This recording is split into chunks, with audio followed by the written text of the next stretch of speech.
Oh yeah, I You always did. forget that. Every time. It's all good. Jesus. Hmm. You need to make like a checklist, you know. I know. 1, 2, 3, go.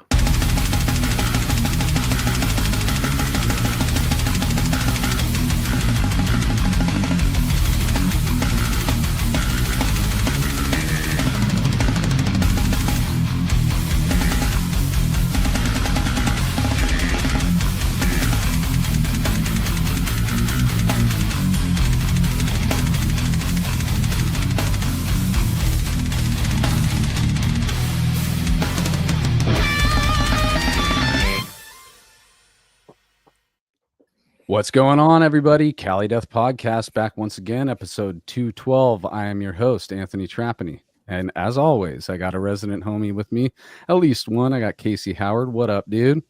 Hey. Hi. We're going to possibly see the gorilla later on, but if not, it's me and Casey tonight. And tonight we are joined by Vivid Dark. We got Austin Mayen and Eric Johnson. What up, dudes? What's up, man? Hell Stoked to be here. Dude.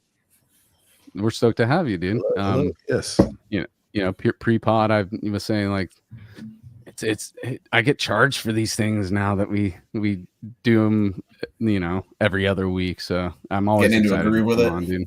And I was actually having a really good time with your guys' EP, and this week, you know, that's also a plus for these things is I get to listen to What's new that music. EP, Anthony? Don't you gotta come on? Oh no, you do. It's all good. No, I didn't mean to put you on the spot. I thought you knew. It's called Usurper. I did actually, but I forgot it. It's actually, let me pull it up. Don't say it, Usurper. What up? Yeah, you got it, man. Perfect. Yep. We'll give him some points. He did say it earlier in pre-pod. Yeah, he did. Okay, Yeah. Without any hesitation either. So I think you put him on the spot. He was like, I'm just happy I got through everybody's names correctly, band names correctly. Just to put Anthony on the spot, just right away off the bat, we have a new announcement to make. Yeah. Anthony is now officially, he's been promoted to an admin on the podcast. So watch out, everybody. 4 years. We gave Hell it yeah. 4 years. Yeah, it took I us a now, while to trust him. We weren't sure in the beginning, but I don't now even know if Anthony he still can. has full admin controls. So there's going to be some shenanigans. I think it's going to be Nice. fun. But Anthony, Yeah, I got to get used to it, but definitely it's I am now Cool. also on the 1s and 2s, guys. So I Yeah. wonder what's going to happen with that. You know, it's like with the professor, you know, and his hiatus and Joel's new, you know, work situation and all that stuff. It's been, you know, a lot of me and Casey, and I don't want to leave it all just for Casey because that's stressful as shit. So I wanted to, you know, I'm going to also, by the way, I'm hooked up to the Instagram now too. So I could talk to you through the Cali Death podcast messages, dude. And it's so funny that I've been so outside of that for as long as this show's been going on, but it's always been like, you know, just I'm not the best with computers, but I think I can handle this. Me and Casey did like a little run with how things work, and I'm gonna mess it up. You guys know I am, but I am now. I can mute Joel when I want. another world. You can unmute yourself too if he mutes you. So. Yeah, dude. I have a defense against it. Yeah. So what up to everybody in the chat? Chat's already going off, dude. I don't know if you saw, but the welcome or I did, dude. B Guitar Master 12. We've heard about you pre-pod. We knew this was coming. He wants them to come. They wants them to come to Brazil. Never been there before in his life. what's that? The band that does the song "Come to Brazil." What is that? I don't know. I thought it was like is that a double reference that we don't even know about? Are we learning like he has a double reference right now? This is very meta that I didn't even realize, dude. Oh yeah, there's a song called "Come to Brazil." Who is that, dude? I should look it up. Okay, dude, it's a 2-layer inside joke. We need to figure that out, dude. I'll hit him up. I'll keep you posted. Hell yeah, dude. Max Anomalous in the chat. What up, dude? I haven't seen you in a while. What up, Max? Hell yeah, I hear you're streaming again, dude. I haven't popped in, but if you Side note: we're gonna plug a human right now. Where's that banner, Casey? Plug a wait. human. Let's do it. Yeah, Let me see if I can do it. Let me see if I can find it myself. Boom, Hands off. Yo, look at dude! that. Plug a human right now. I'm gonna plug Max from Anomalous. Dude, that dude. Shreds. Such a sick shredder, dude, and you know his streams are always super sick, and he's back at it, or at least you know he's been popping in lately. So just keep an eye on his. He's a school bus driver now. That's actually kind of sick, dude. They don't even know, dude. But yeah, dude. Hit up Auto. anytime Max pops in on Twitch, you'll have a great time. So Auto there's our plug of human. Otto from The Simpsons was also a shredder. Do you remember that scene where he just like, yeah, dude, he's like, I forgot about that, but yeah, it comes to mind now that you mention it. Yeah, dude. Speaking of, was there any actual like metal band references when auto scenes would pop up in Simpsons? Like, did you actually hear? I mean, Spinal Tap was kind of an underlying theme the whole time, you know, because was it Harry Shearer? Is that how you say his name? You know, obviously he was in Spinal Tap. So. Yeah. And he was the voice of Principal Skinner and a bunch of people, you know. Oh shit! He didn't know that? Multiple voices? No, I didn't know that. Oh yeah, multiple. Just YouTube Simpsons voices. It's just a kick in the pants, dude. It's real fun. All the different voices, it's great. Yeah. Wasn't it a woman that did Bart's voice? I found that out. That's crazy. I never would have known. Yeah. Oh yeah, totally. There's like videos on YouTube of her like going up to people at like shopping markets and being like, you know, and she's like, well, hey man, these kids are just like, what? Like, you That's so crazy. Yeah, for real. Yeah. All right, dude. Well, let's get some plugs out of the way, and then we can let the shenanigans fly. Always up top, battleforgecoffee.com. We were just having a coffee conversation pre-pod as well, and how much we love the stuff. Austin's got a pot of coffee ready to go with him right now. It should be Battle Forged. We're gonna say it is Battle Forged for this commercial. But if it isn't, then Austin needs to switch it up real quick, because the Battle Forged coffee is where it's at, dude. I missed the cup. Yeah, look at that. Nice. There we go. So you're like a pour over guy. I just got that recently. I was just doing the drip thing for a long time, and it was fine, but I don't know, I'm trying not to do like the whole getting plastic hot thing. Probably doesn't matter. Yeah, no, I get that. I get that. Glass, it tastes good. I've been digging it. Nice, dude. Yeah, no, I enjoy it French press. That's the best way in a glass French press. Oh, dude. What's up, dude? The second Casey of the night is showing up right in the middle of a Battle Forged coffee duplicate. Going on, dude. What's going on, dude? Casey, are you a coffee drinker? Casey? No, I'm a Diet Coke drinker. Oh, nothing wrong with that, dude. All right. Well, maybe if Battle Forged Coffee puts out a caffeine soda, we'll send some to you. Hell yeah. But yeah, dude, battleforgecoffee.com. Go over there, get your coffee, get your swag, get ready for the day. What is it? I should know their motto. But anyways, dude, we plug Battle Forge Coffee every day because every show. All right, let's move on to generatorrehearsalstudios.com, Oceanside, California. That is a place, a quality space for you to go and get creative at if you are in the Oceanside area or willing to drive there from outside of the Oceanside area. But yeah, Generator Rehearsal Studios is the spot we recommend for you SoCal metalheads. It's run by metalheads. And we're teaching some lessons there and all that. Sorry, I'm trying to find I'm getting stuck in admin land here. Okay. Lessons, yay. Music lessons. Mostly kids, but hey, you ever dude, you gotta start. Well, we got some adult students, they've been rocking. It's all good. Nice, dude. And it's all instruments, right? Like you guys are teaching everything or just guitar?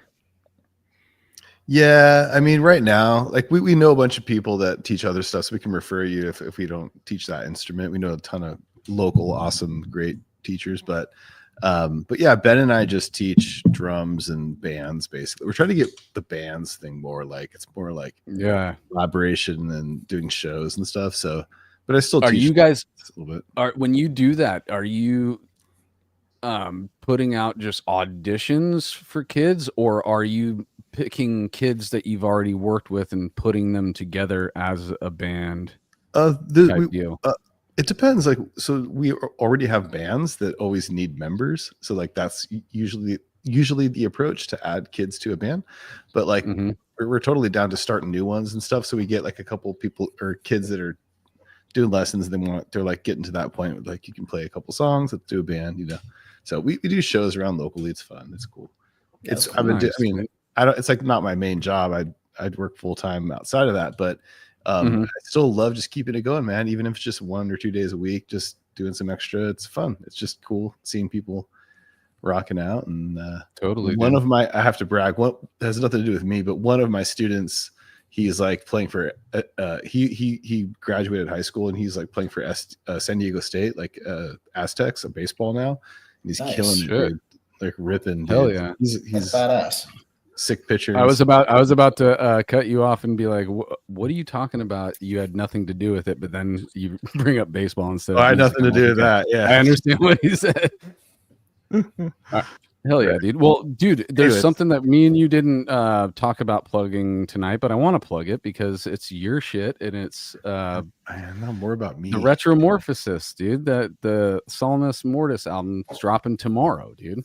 Crazy. Yeah, I'm stoked, man. Thanks. Yeah, it's actually already streaming. Sorry, how do I get my I'm so bad at this. So yeah, it's streaming already on YouTube, so the full album. But yeah, it's released tomorrow. Yeah, man, I'm stoked on it. It's cool. Yeah, dude. No, I'm really stoked for you guys too. I mean, that last episode we had with everybody except for Erlen. I wish Erlen was on there, but that was such a great episode, and you know, just hearing about it and seeing, you know, it come to fruition behind the scenes as you know, us as a podcast and as friends, and as huge Spawn fans, seeing our fucking best friend Casey drumming with Spawn of Possession, you know, it's just like, it's wild shit, dude. So I'm really fucking stoked on it. It is a murderer of an album as well. I still have fully not, you know, absorbed it all, you know, because I've only allegedly only listened to the thing a few times front to back, but it's so good, dude. And I think that you're doing yourself a disservice if you don't go and support this band, Retromorphosis. There's the retro plug. Thank you. Yeah. Go out tomorrow, support the dudes. Spawn's back. Casey's on drums. We got, dude, it's the biggest. It's like, look at that band and tell me how fucking sick of a super group that is, dude. It's insane if you really think about it. If you were to list all the bands that were involved, those guys were involved in, and then have all those dudes come together and make this thing, yeah, dude, it's so fucking sick, dude. And I love that it's happening. You know, so go. Real interesting. Just to say real quick, and I want to talk, like, lead this into Vivid Dark and stuff, but like, it's interesting how, like, you know, when you write music and you're kind of just like, you're doing the best, you're always doing your best, and then it comes out a certain way, and you can't really do anything about it once it's out, or, you know, you just do your product and move on or whatever.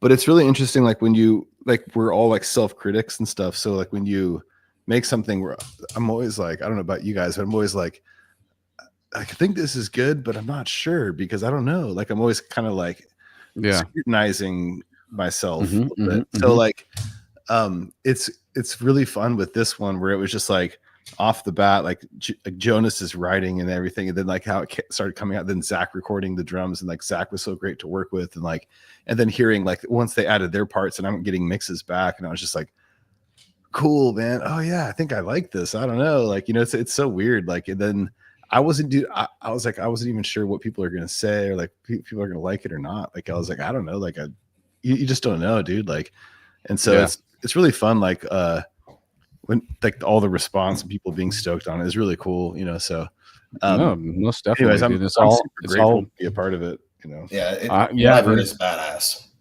Thanks, dude. Yeah. How'd the drums come out? How was your performance? Were you happy with everything? Yeah, dude. You know, it was really cool. I actually originally I was going to record it myself. Mhm. And I'm really glad I didn't. Yeah. Where'd you go? To Zach at Zach Okay. Oren, Zach Shark Owen. Bite. Shark Yeah. Bite. Yeah. So Yeah. you know what's up. Nice. So, and I had recorded an album with him the year before, which is like a prog metal rock album, which hasn't come out yet, but it will. But it's that All Realm project. And we're it's still in the works. So but that's going to be fun. But it's totally different. But it was kind of fun. That was the first time I had recorded with Zach in a long time, like since Decrepit, like since Polarity or whatever. So it was like over 10 years. I can't remember, whatever. 12 13 years since or something like that. But like basically once like the retro thing came about, like I was originally going to do it in my own studio, and like I've done one, actually the newest Odious, which hasn't come out yet either. I did record myself on the drums on that, and it was the biggest pain in the ass I think it was like, I'm never doing this again, dude. Like What did people you are like good at about it? everything, like Everything? like just like having to like sit there and like looking at this whole like grid of tracks, and I'm recording myself, and like it was just It's a lot. Dude, I want to cut you off because it's like, hey, Casey's go going to for it. record drums soon. Please don't discourage. Don't discourage. Oh, he's gonna do it. Yeah. I'm like, oh no, dude, don't discourage this. We're gonna get No. flow. It's just me. Like, I mean, personally, I guess what it comes down to is I'm used to being spoiled, and so like I'm used to like in the studio. I mean, like having Zach sit there and be like, okay, like, dude, he's so good at just like. Zach's insane. Okay, he's right in your ear. He's just like, okay, do that take again, like, or do that part, like, do this, whatever, this section, and it's like that was really good, but then this part, like, start from here, like, do this or whatever. If you're doing punch-ins or something like that, and it's just like, it's so nice just to have somebody in my ear telling me when my takes are good or not. Like, I don't want to have to like that. That's like the thing that I have, like being objective when self-recording. That's like the biggest struggle, because you got someone there who's done this fucking forever, and he's like, "Nah, that sucked, dude. Do it again." Or hit the snare harder, or whatever it is. And it's like, oh shit, okay, I'll do it. But then like when you're self-recording, it's like I'm just fucking. Oh, that sounds good. You move on. You sit at your computer at home, and you're like trying to like kind of do like a pre-mix. You're like, fuck, man, I got to go back and redo all of that. That sucks. That's exactly.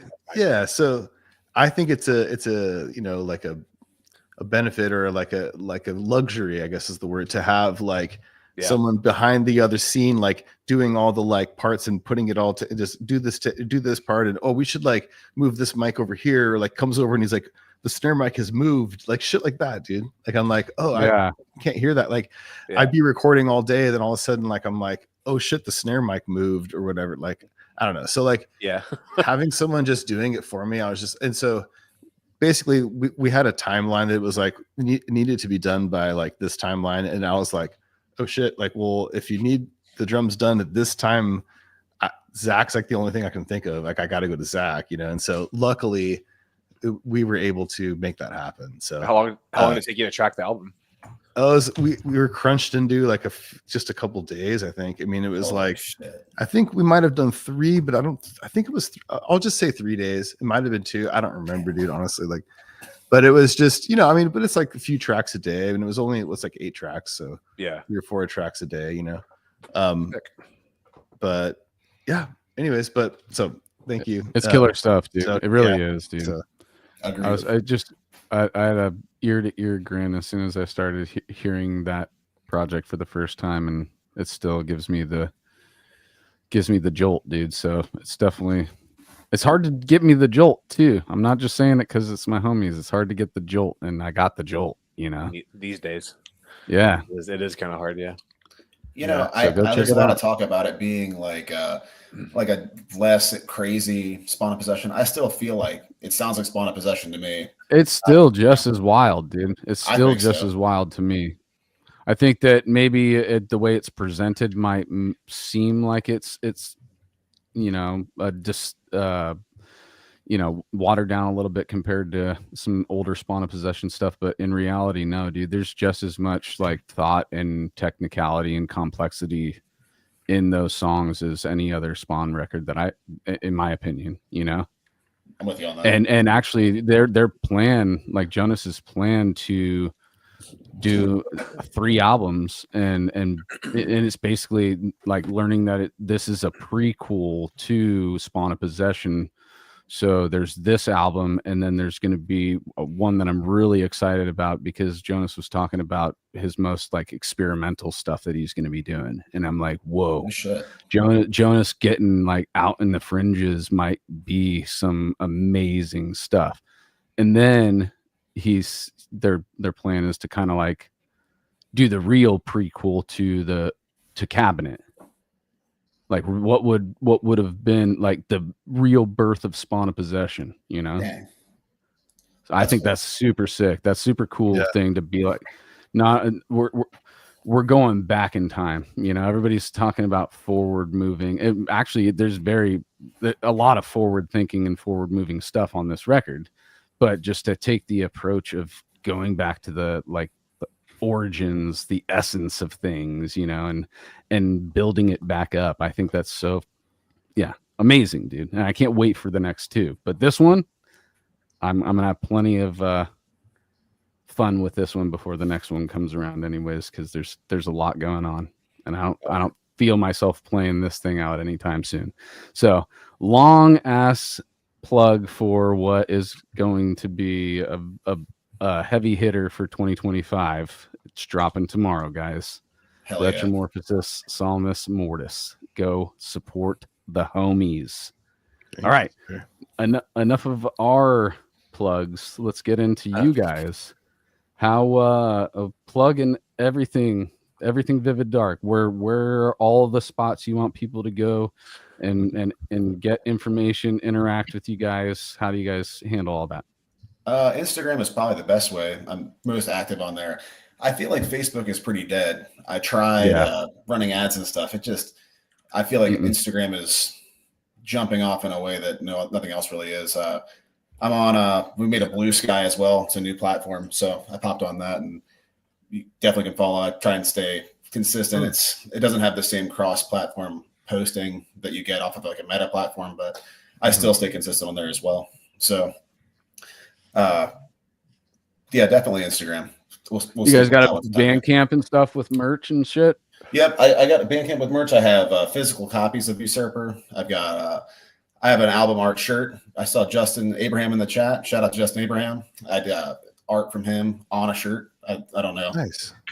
Something back here. I can grab one. Hang on a second. Go for it, dude. Yeah.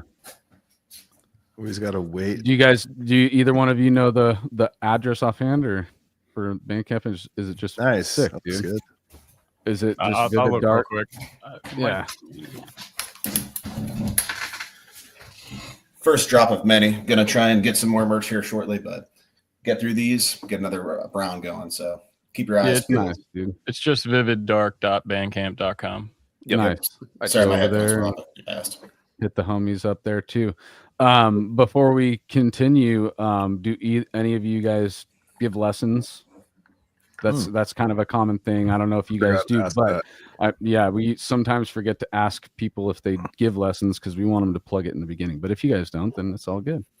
I'm open to it. I've just posted something on Facebook and Instagram recently that if someone wants to hire me for session guitar work, I can write a guitar solo or write with them or whatever. I'm just trying to put myself out there. But if you want to learn how to shred too, hit me up. We're at Austin Anthony _ at on Instagram. Nice. It's funny. I'm so bad at that. I leave comments on the screen and I'm like, oh shit, whoops. God damn it. Austin, it's funny. I saw that I see you guys. I'm like friends with all you guys, like on Facebook or whatever it is and Instagram, but it's like I see someone I interact with someone or I see their comments or posting and stuff like that, and I'm like, oh, it's him. That's the guy. I didn't even know. I've seen you on there, and I was like, oh, it's you from this band. I was like, oh, funny. Yeah, I try and stay active in this, especially the Tech Death sharing page on Facebook. That's one of the only reasons I've got that Facebook page. I'm always finding new bands or just talking to people that are cool on the internet, which is kind of rare these days. So right sick. On. Yeah. So cool. I found out about you guys from Tom Sundgren. Shout out. Shout out Shout out Tom. Tom. Capital Chaos. Capital Chaos TV. Yes. And then you guys you were on Austin, right? On his podcast. Yep. Yeah, he hit me up and I was like, hell yeah, let's do it, dude. Yeah. When was that? It was pretty recently, right? Shit. I think it was beginning of the year, ballpark. Nice. So yeah, not terribly long ago. And then what? Yeah, and then came out, or the EP came out in did it come out back in November, or did it come out? It was November 22nd. It dropped. Yeah. Okay. So he hit me up ballpark around that time, and I guess we just ironed out getting that all worked out. And yeah, I don't know. Things have kind of gone fast. I'm pretty blown away by it, to be honest with you. So he was like the first of a snowball effect of me, hitting people up and talking to folks. And yeah. Like Casey said, he's the one who passed it on, and Tom's, longtime listener, good friend of ours on social media, and fan of Odious and all that stuff for several years. So of course we're gonna take, we're gonna take what he says and take it seriously. And when we listen to this, we're like, oh yeah, dude. So he and I want to get into your backstory, but he basically sent us that, and then I was like, "Oh, hey, what up, dude? Hey, so check out this band, blah, blah blah." And I was like, "Cool," and then I was just like, "What the hell?" Like, I wasn't expecting quite like marvelous experience I was about to have. I was like, "Wow." That was kind of my first impression too when he sent me the shit. I was like, "Okay." Oh, really? Yeah. God damn. Like, what the hell? Yeah. That's the thing. I had found I had been talking to a dude who was helped me with the project originally, and things just kind of fell apart. And I'm like, all right, I don't want this to lose steam. So I was like, shit, I guess I'll find a session drummer. So I'm like, plugging through the metal archives and going through Instagram, and I hit up Casey. And I'm sure, think about how many people hit Casey up for drums. I think I probably ended up in like a request folder, and he ends up hitting me back. No, you didn't. Well, then, so no, it's all good. So he ends up hitting me back. And I had some in retrospect, dog shit demos, dude. Like I don't know. I've gotten better, but I didn't know what the fuck I was doing when I was recording these demos. I had a Spark practice amp that I had the headphone out for. I feel like Eric is probably cringing in the background here, but I was like, fuck it, dude. I'm gonna do this. I'm gonna take these MIDI drums, and I'm like, this is my ideas. You know what I'm saying? But yeah, he was receptive to it, and so here we are now. Was it the classic guitar player writing drum situation, Casey, where he came with no? I mean, impossible shit. I feel like what was given to me would have been easier to play than what. Yeah, Casey knew the assignment. He was like, I'm not doing that to fucking, No, so actually, I mean, I did take that as a funny, but actually, now that I think about it, so you're saying what you added to it made it more difficult for you to play, but it was still the right thing for you. The right decision to play it in that fashion. So this EP was, I just programmed everything. So the next one we're working on now, I'm going to actually track stuff. Nice. So when he gave it to me, he just kind of gave me bare bones ideas. You know what I mean? So I just kind of, A-B'd it and just went along and kind of rewrote everything. There was some really cool ideas, and I was like, oh, okay, I see what he's trying to do, and I could kind of branch off of it or whatever. And then there was some other stuff that's I don't know about that. And so I would toss some ideas and be like, that sounds sick. I'm like, okay, cool. So that's cool, Austin, to be that type of dude, because some people could be so married to their ideas, and then as soon as you give it to somebody else, if they were to come with an opinion that is different than yours about a certain part, people could take that as they take offense to it, versus being open to another brain involved and realizing there are things that are possible that you currently weren't seeing. It's Definitely. I think a lot of it has to do with I just trusted the people that I had gotten in to do the gig. You know what I mean? I don't play drums, dude. I just play guitar. I played bass on the EP as well, but that was out of necessity. But if someone is better at something than me, then I would prefer that they were the one steering that ship. You know what I mean? Totally, dude. And being receptive to new ideas might take you to something that you're like, oh, dude, this is so much better than what I was married to, and now I'm completely divorced and got the new chick. This is the new chick. Dude, Casey, the drums that he wrote, there's a spot, particularly an ephemeral, that he sent back to me, and I was like, holy fuck, dude. All right, sick. Yeah, you know what I mean? Like that's it, dude. Yeah, that sounds good. Like I would never have thought of that, Yeah. There's a handful of parts, dude, like that the shit that I wrote was completely supportive of the guitar parts you wrote. So like I feel like if the guitar parts, I'm not just trying to suck your dick on this, but I feel like if those guitar parts weren't written or arranged in the way that you did, like I feel like the drums would have like no chance coming out the way they did. I feel like everything works really well together. It was a good synergy we got. Yeah, dude. And like I feel like, I've written a lot of, I wouldn't say a lot, but I've written a good amount of like drums for people, like programmed or recorded or whatever. And like they'll have some like cool riffs and stuff, but a lot of times it's just like, all right, I'll do my best. But then like when I hear like the shit that you sent, and I was like, fuck, dude, this is so sick. It's like super layered. Like there's so many different avenues I could take to be creative. And like, for instance, for Daedalus, or I don't know how to pronounce that.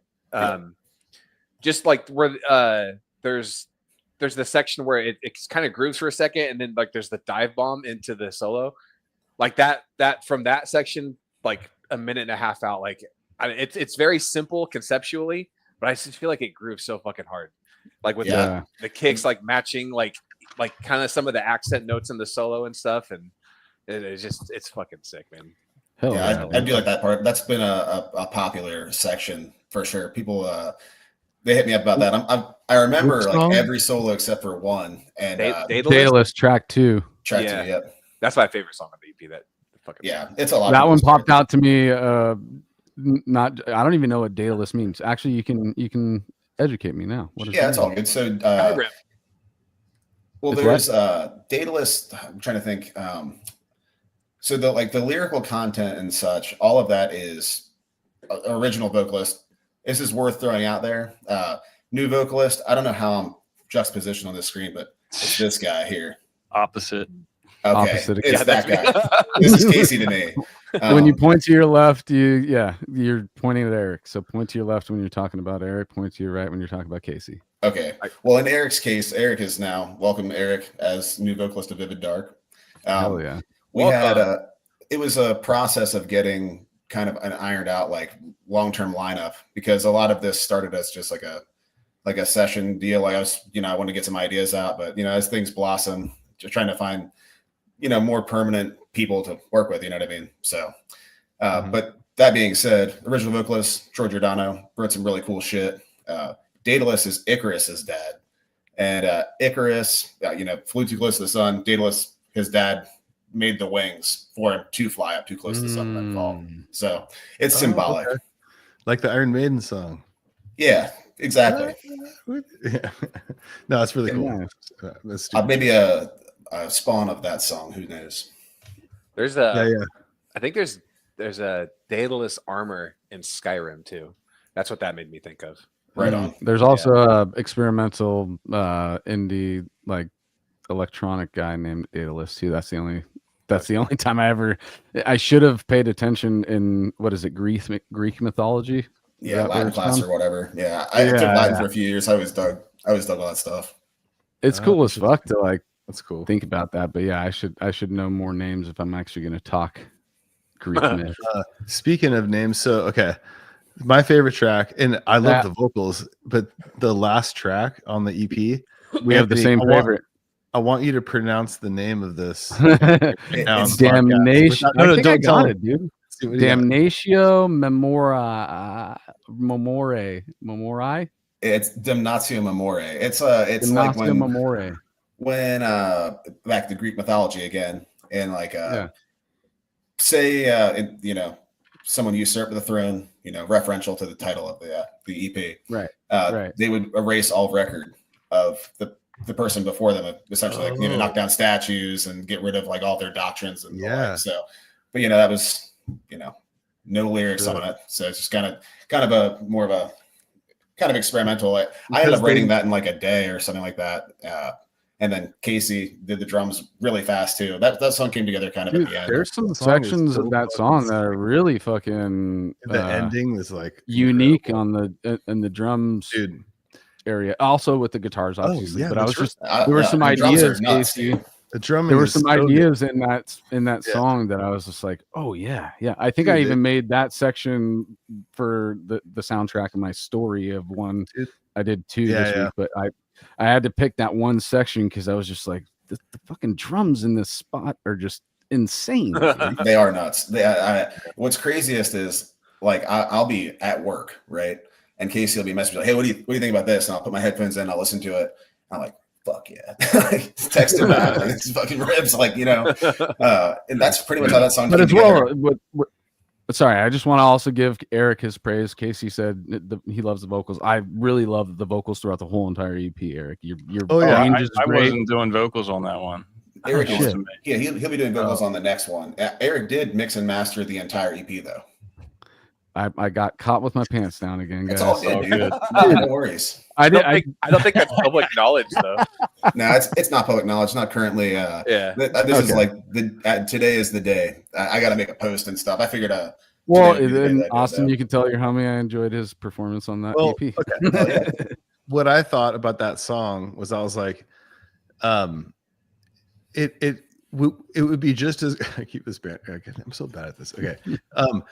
It would be I need just to know. I need to stay on that too, so I now can take it down, dude. yeah. Like I was like, it's cool that it doesn't have vocals. Like it doesn't, but it wasn't like why I like the song, like I feel like if it had vocals, it would be just as good. Like it doesn't matter, either way. Like I was like, oh, it's cool it doesn't have vocals. And there's like that like talking part. Like what is that from? That's from Jacob's Ladder. So what's funny, I would watch that movie and I had this like black metal riff. What's that? Robin? What's his name? Yeah, it's a Tim Robbins movie. Yeah, so I had that riff, the intro riff, I had written it. And I was watching that movie and I played it. And then the song was originally called Jacob's Ladder. And these two motherfuckers kept on calling it Jake's Step Stool. I'm like, all right, your name, right? Stool. Yeah, first it was Jacob's Step Ladder, and then it was Jacob's Stepfather. And I was like, all right, dude, what fucking new name is coming? That's fine, dude, But yeah, so Jacob's Step Ladder is pretty good. I ended up coming up with that, like sitting out watching that movie, basically. So I kind of forgot about that until I remember that movie like as a teenager, just being like, "This movie's fucked." Like, it was super weird. Yeah, it was like kind of a bummer. Put me in like a weird headspace, but it's kind of a bummer. Yeah, it's not a feel good movie at all. No. I don't know why. I keep. I've never seen life. I've mixed because I've never watched Jacob's Ladder. But I have seen Logan's Run. But I always, whenever somebody says totally Jacob's Ladder, I think of Logan's Run. If you like David Lynch, rest in peace, you should watch Jacob's Ladder. I mean, it's not like David Lynch style, but like nothing is. Like, it's fucked like in a certain way that like I don't know why I connected those, but for some reason, just knowing you, Anthony, you should definitely watch Jacob's Ladder. I like abstract experimental stuff, and yes, dude, RIP to the godfather of that shit, David Lynch. I haven't been able to talk about it in the last couple episodes because I actually have been pretty emotional about it. We got sick Ian going on. Ian's what up, dude? Ian, love you, brother. Yeah, Casey to the second power. That is correct. Yeah, Casey. Blast Kings squared.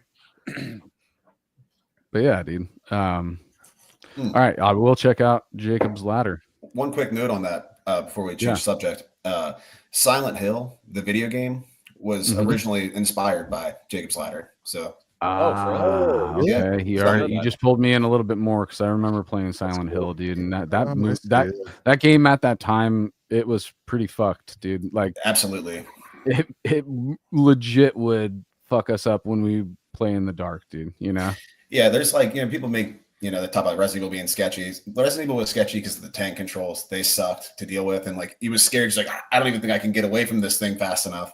But the psychological element of Silent Hill was way scarier. Yeah, and it was the first time that I had felt terror while I was playing a video game. It's like we played horror games, and I guess there was like jump scares and shit like that, and old Friday the 13th or whatever, video games and all that kind of shit. But there wasn't really like the hair wouldn't stand up on the back of your neck while you're playing it. Psychological terror, straight up. Yeah. I'm with you on that.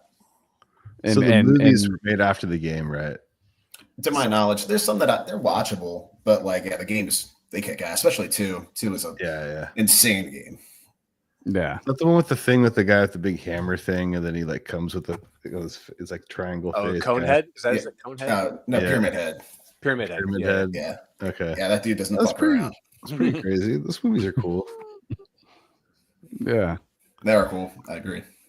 All right, let's do a little rewind. So, Austin, you're the main guy of the project. We'll start with you, dude. Let's rewind a little bit, go back in time, take us back to it. Obviously, we were talking pre-pod. You need to explain the area of the United States that you live in that I thought was a different country when we booked you. No problem. You probably heard my accent, like, okay, he speaks English, cool. Yeah. But yeah, explain where you're from and talk about childhood. We like to hear stories about music, art, and film, the first connections you had with those things, the earliest memories, what your parents were listening to in the house, all that kind of stuff, dude. Yeah, so I've lived on the Delmarva Peninsula for a long time. Like a lot of people, when they think about Maryland, they think about Baltimore. But I live like 2.5 hours, 3 hours, depending on traffic, from Baltimore. I grew up in Dover, Delaware, and that's part of the whole peninsula. So if you think about below Philadelphia, but east of Baltimore and above like Norfolk, Virginia, there's this just, Chesapeake Bay and then the Atlantic Ocean. And I live kind of in the middle of that. And then Eric lives Middletown area, Middletown, Delaware. That's technically is Delmarva Peninsula as well, or as Eric prefers to say. It's an island, bro. It's an island. The C&D Canal, it made it into an island. Yeah, it is true. We're island boys. Yep. Island boys. Island Tech Death boys. Whoa. Yeah. By island boys, you mean twins that kiss each other, right? Dude, those videos are terrible, bro. But so, I grew up. My dad's a musician. He plays drums, and he played in bands when I was a kid. I've had instruments in my life for like ever. There's pictures of me. I mostly remember playing drums as a kid, and I can't play drums literally at all now. So I'm not saying I could do that anymore or something, or if that I even made any progress as a baby or whatever. But I do remember like banging on pots and pans and playing on my dad's kit. But there's pictures of me standing on his 12-string guitar and stuff. Like I definitely was interested in music from a young age. My pops listened to a lot of different stuff. He was like putting on like Pantera and like Metallica, like, oh, sick. Piss stuff. I listened to metal as a kid for sure. His primary musical interest was probably, more like the grunge stuff, but I also was like exposed to like Al Di Meola, who was like he's like the first shred guitarist that I was exposed to. Fuck yeah. Oh, totally.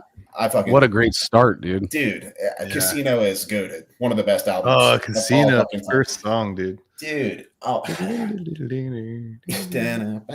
dude. Danza, right? Whatever. Hell yeah. That song is the guitar and drums are insane, and the bass, like everything is insane.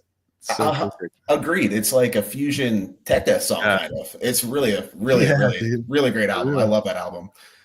Just to add a recent thing, the newest Demila thing that I was put onto by Mike Gilbert was the what is it, World Symphonia, or what is that one called? It's a group that he did. It was. Is it the one where he plays with Paco de Lucia and? No, that's just the guitar trio. That's McLaughlin, Lucia, and him. Let me look it up. Sorry, it's gonna bug me. Al Di Meola World. Yeah, World Symphonia, Sinfonia. And the album is just that. I think. Let me make sure that's the right one, because I think they put a few of them out.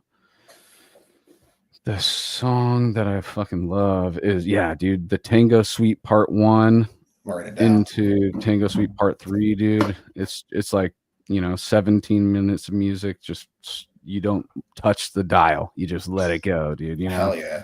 No, and dude, he doesn't miss for me. He's sick. He plays in Maryland all the time. I need to take the plunge and get tickets to go see him for real. You can have private lessons with him. I'm sure they're ridiculous. Yeah, that's what it is. It's like basically an evening one-on-one with him where he'll cook you dinner and give you a guitar lesson and play songs for you and shit. And it's just like, I'm sure it's fucking ridiculously expensive, but if you had that, if you could achieve that, dude, how sick would that be to have Al Demio, or even, I don't know, I think he has him at his home too. So you go to his home. Well, dude, yeah, he probably prices it crazy. He definitely prices it crazy. He's like, dude, if this guy is a wonk, I have to offset the wonk factor. You know what I mean? So, if like the guy is cool, it's like, okay, cool. Well, you can come back, but if a guy is a weirdo, Ricky Alvarado coming in on the chat, dude. It's 10 G's. 10 shout G's. Shout out to Ricky, dude. Yeah, 10 G's. Is it really that expensive? That's nuts. Yeah. And you got to go to him. So all your travel and everything.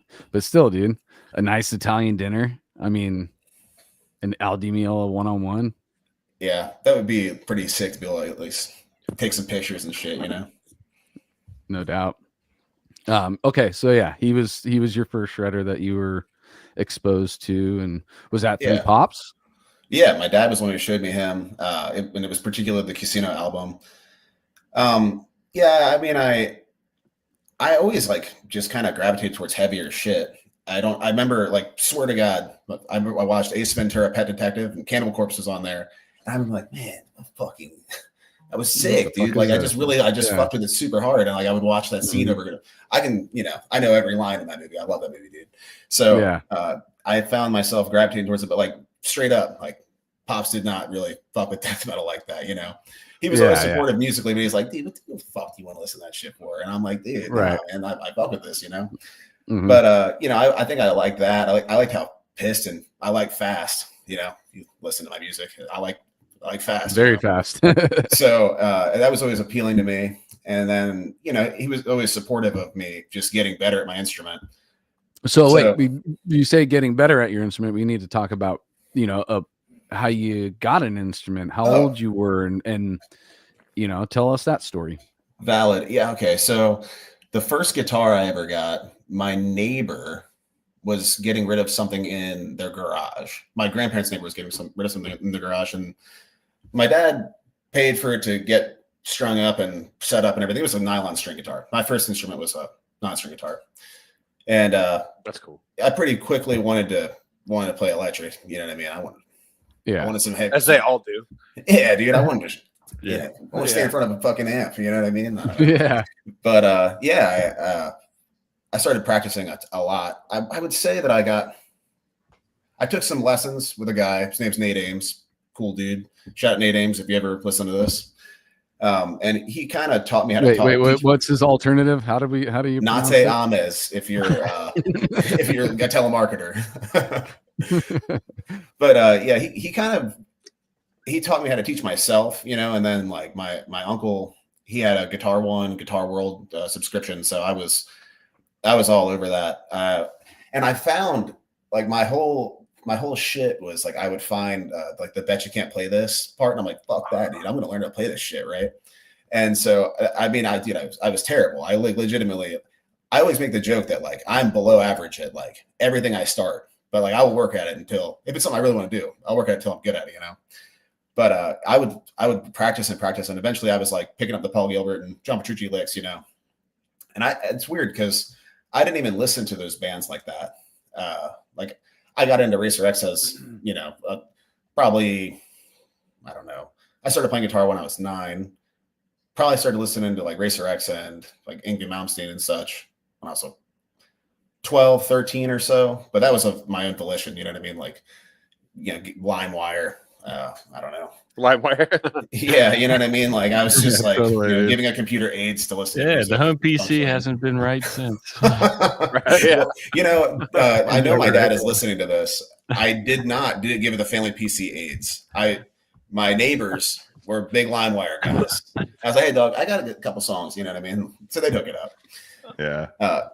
And we had Napster and shit back in the day. I know that's probably a faux pas, but whatever. But yeah, I got into that. What was it? Winimex and what were some other ones? It wasn't just Napster. It was Winimex. Napster. There was one was referenced to me recently, but it slipped in my mind. There's another one that I'm forgetting that was pretty. It's on the tip of my tongue for sure. Yeah. I know what you're referencing, but it's not coming to mind. But I want to say that I got like pretty obsessed with playing, especially I was looking at tabs, learning how to read tabs. I got into Coheed and Cambria.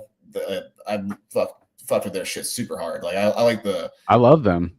Yeah, their earlier stuff's great. Dude, I haven't listened to the newer stuff, but yeah. It's weird because I've listened to it. I'm like, I know that it's probably cool, but I just want to listen to Second Stage or In Keeping Secrets. You know what I mean? Like I was just busting that back on, but I learned a ton of I think I learned all of In Keeping Secrets front to back. And then I live near some dudes and they were big LimeWire guys, right? And I remember vividly I had Stab Wound by Necrophagist on my PSP. You remember the old PSPs, PlayStation 4? Yeah, hell yeah, dude. And I was like, dude, I felt like I had like the keys to the Lamborghini. You know what I'm like? I was like, this is fucking awesome. Like it was like that mix of like the Yngwie Malmsteen shit and like Cannibal Corpse in my head. Cause I don't know. At the time I don't know, something like 9-10 years old. And I'm like, this is fucking sick. And yeah, I kind of found myself getting into, MySpace era and stuff. Real quick, dude, how sick was it to watch movies on that thing, dude? When it came out and you buy the mini discs, US, what is that? UMD? Yeah, UMD. That's what it is, dude. These little fucking cartridges that had tiny little CDs, even smaller than the 3-inch ones, dude. But it was a game or a full movie, dude. I had like Pirates of the Caribbean, T2, Judgment Day, fucking. Dude, and you can walk around with all time, dude. T2 slaps, dude. To this day, it stands up. That shit goes so fucking hard, man. It's so hard, dude. I mean, yeah, when the cop dude and you see all that okay, yeah, that might look a little wonky now. Dude, I don't know. Dude, I'll suspend disbelief. I still know. That's what I'm saying. I'm saying that to a person who would bring that up in that conversation. But to me, if it hit me at the time that I watched it, it made an impact. The CGI in any movie, I can suspend disbelief and continue to enjoy it today, compared to what is now possible today, for sure. Yeah, absolutely. You guys ever watched Lawnmower Man? Remember that one? Never seen but I remember hearing about it. No, I remember hearing about it. I know there's so many movies that nobody here has seen Lawnmower Man. Is that like a horror video? It's a horror movie. Dude. Yeah. In the chat, has anyone seen Lawnmower Man? I remember in Dead Alive, he shreds people up with a lawnmower, but I don't remember Lawnmower Man. No, it's brutal. It's like crazy. It's like it's totally insane. I know, but all right. So without giving any spoilers, even though it's probably like a 40-year-old movie that everybody should have seen. It's completely insane. Yeah, it's no spoilers at a certain point, man. Okay, so if this is a movie that because this is the thing too, you recomb the past and you find new bands from the past that you should have listened to back in the day. You're like, how did I fucking go over this? Like Solstice, being a Florida metal fan for over 20 years, and for some reason Solstice, even though seeing that logo, I never listened to the band. Lawnmower Man, dude. I love your point, but we got to stick on Lawnmower Man just for a second. No, that's what I'm saying. That was what I wanted to bring it up to. Is like Lawnmower Man could be one of those comparison. Do you see this right here? Hobo with a shotgun. Hobo with a shotgun did have a scene. Human mind uploaded into the internet phone lines unleashed on the world. Oh shit! Dude. It's like a. Okay, remember like in Gremlins when they're like the gremlin like it's like that turns into the new batch. Yeah, the new batch, dude. Gremlins 2. But yeah, is that the name? Gremlins too. The new but batch. like That's so old. It's been a long time since I've seen this. I definitely watched them. God damn it. oh, dude, we're old. So, I'm But he could go through the electricity. Shout Yeah, out so to he like David Lynch. it's like that, but like way gnarlier. Like it's like more psychological. But Lawnmower Man's a crazy ass movie, dude. That's like, so dude. strange, dude. Like if you would have said, tell me what Lawnmower Man's about, I would never go to a mind uploaded to the internet and spread throughout the world. I would be like, this dude slashes you with lawnmowers and fucking weed whackers and shit. It's it's almost like a, what's the word? It's an interesting title for that, or it's a, I can't think of the word right now, but basically the whole thing is it's a crazy ass movie, and it's kind of that early CGI stuff, and he's like going through like, it's all like he's become the computer, and it's like this crazy dude, and like it's like a guy who's like he's like mentally challenged, I think, and he like pushes a lawnmower, and he kind of, I think what happens is there's like a scientist who like brings him into his like things, like tests on him, kind of like a guinea pig. And then it's like oh, it's like Job or something is his name. Then it's like, all right, and then like we're gonna like, and then it like makes his mind all I don't know, like it affects him like in some psychological way, or like it's been a long time since I've seen it, but then eventually he like becomes like into the computer, like it's like old school, like through the phone lines kind of style, like like a, was it an 80s flick? No, it's like 90s. I think. Oh, really? But okay, it's like all dark, and it's like a horror. It's like a scary movie. It's like a sci-fi, like kind of horror almost, dude. Like it was like a big deal back in the day, like when we were kids. Like, yeah, he becomes a god. Yeah, it's like this whole. It's fucking good, dude. Like I'm not, dude. Right. I legitimately watch the cinematic equivalent of AIDS when I'm just trying to scroll through Tubi or whatever. And I'm like, man, I got like last few nights I've watched movies. I'm not gonna like dog on some movies on this podcast, but like, man, I'm like, God damn, I just wasted 2 hours. So like, I wrote that down for a reason, because I need to watch good ones. You know what I mean? Yeah, you guys have all seen like Event Horizon and shit like that. Yeah, I haven't seen Event Horizon. No. Oh, write that one down too, bro. That's also, I think, Space Clive horror, Barker, bro. So it's like space Hellraiser, but not like that later Hellraiser one. It's way better. Like it's like that one's okay, but interdimensional type shit. Yeah, like it's like more like the vibe of Hellraiser 2, but with like Sam Neill in space, and just, dude, Event Horizon is a fucking killer movie. Dude. I'm down, dude. That sounds good. Is it like I think I've seen it. Is it technically like a cyberpunk type of deal, or no? No, not really. No, cyberpunk, it would have to be grounded, in like a near future society, that type of thing. But like this that's in space. Literally like imagine like the vibe of like Alien or something, but with no aliens. And then like Clive Barker, like, or whatever, like Hellraiser, like he didn't. I don't think he did the movie, but like he's involved in it in some way. But it definitely has like a, like once I found that out, I was like, of course, like this perfect, But it's like fucking brutal, and it's so good. Like, word up. Yeah. I wrote it down. I again, dude, I hate feeling like I wasted a few hours watching something. I'm just like, God, dude. You won't waste anything with these. No, in fact, dude. I want to go rewatch Lawnmower Man. That's the one I this weekend. We should. I'll get down on some Lawnmower Man. Hell yeah. Let's get before we continue with the movie talk. I just want to get everybody's ages real quick. Everybody rattle off your ages. See how much older I am of you. I'm the oldest. I'm 30. I'll be 31 in a month. 37. 32. All right. So, wait, Eric, you're 37? 32. Oh, okay. All right. Casey's 37. And Casey's 37. Yep. Right on. All right. So then we can recommend some cool movies from. Hell yeah. And you guys are old enough to like still what's cool back in the day. Turning 72 in a few weeks. So. Shut the fuck up. No. That'd be crazy. Wow, I'm turning 42. Right on. March 4th. Yeah. Well, March thank 14th, you. I know. Bro. I made it this far. Thank you for, it's any moons. As young as you feel, man. Yeah. Hey, man. 4 decades, dude. It's a wild thing to feel that you've been here for that long. I feel like 3 was crazy for me. Dude, I feel like I've been here forever.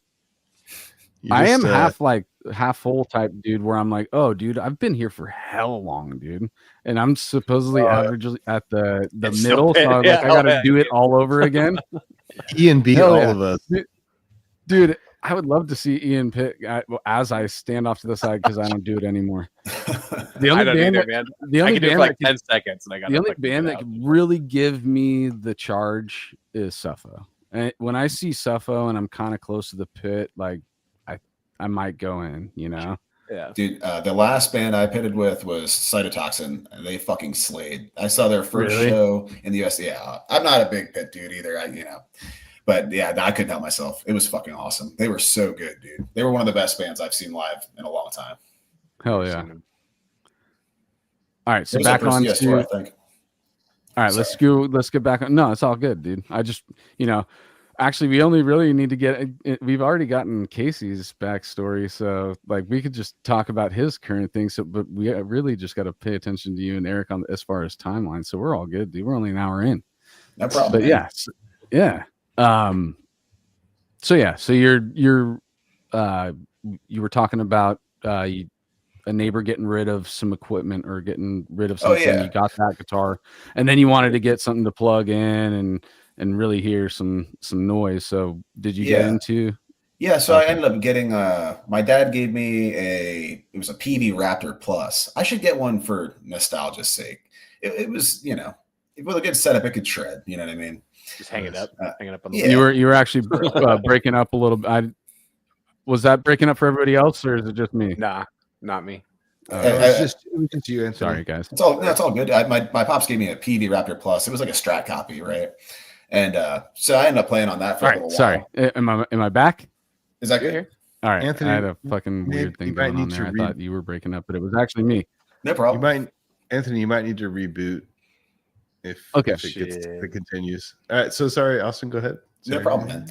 Yeah, it was a PV Raptor Plus. It's like a Strat copy. Yeah, I heard that. I heard all that. Yeah, no problem. Okay, so I'll be back. I'm gonna reset my shit. Yeah.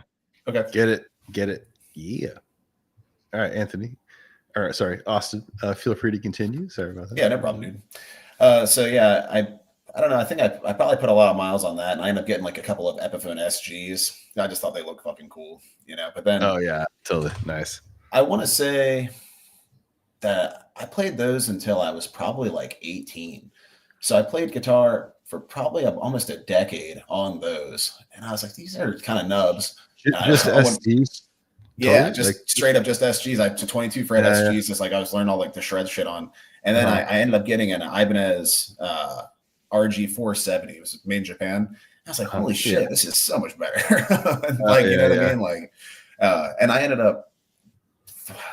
There was a band from Dover, Delaware, but they were called Aborted Existence, right? And they still have some. I forget what the album is called. I think it's called Until Then, What's to Believe. But they have some fucking awesome shit. You can still find it on Spotify, I'm pretty sure. But those dudes were playing 7 strings. And I was like, they got another string on their guitar. Like, that's sick. You know what I mean? Mm-hmm. And they were playing like those old Ibanez Universe, the Steve Vai guitars.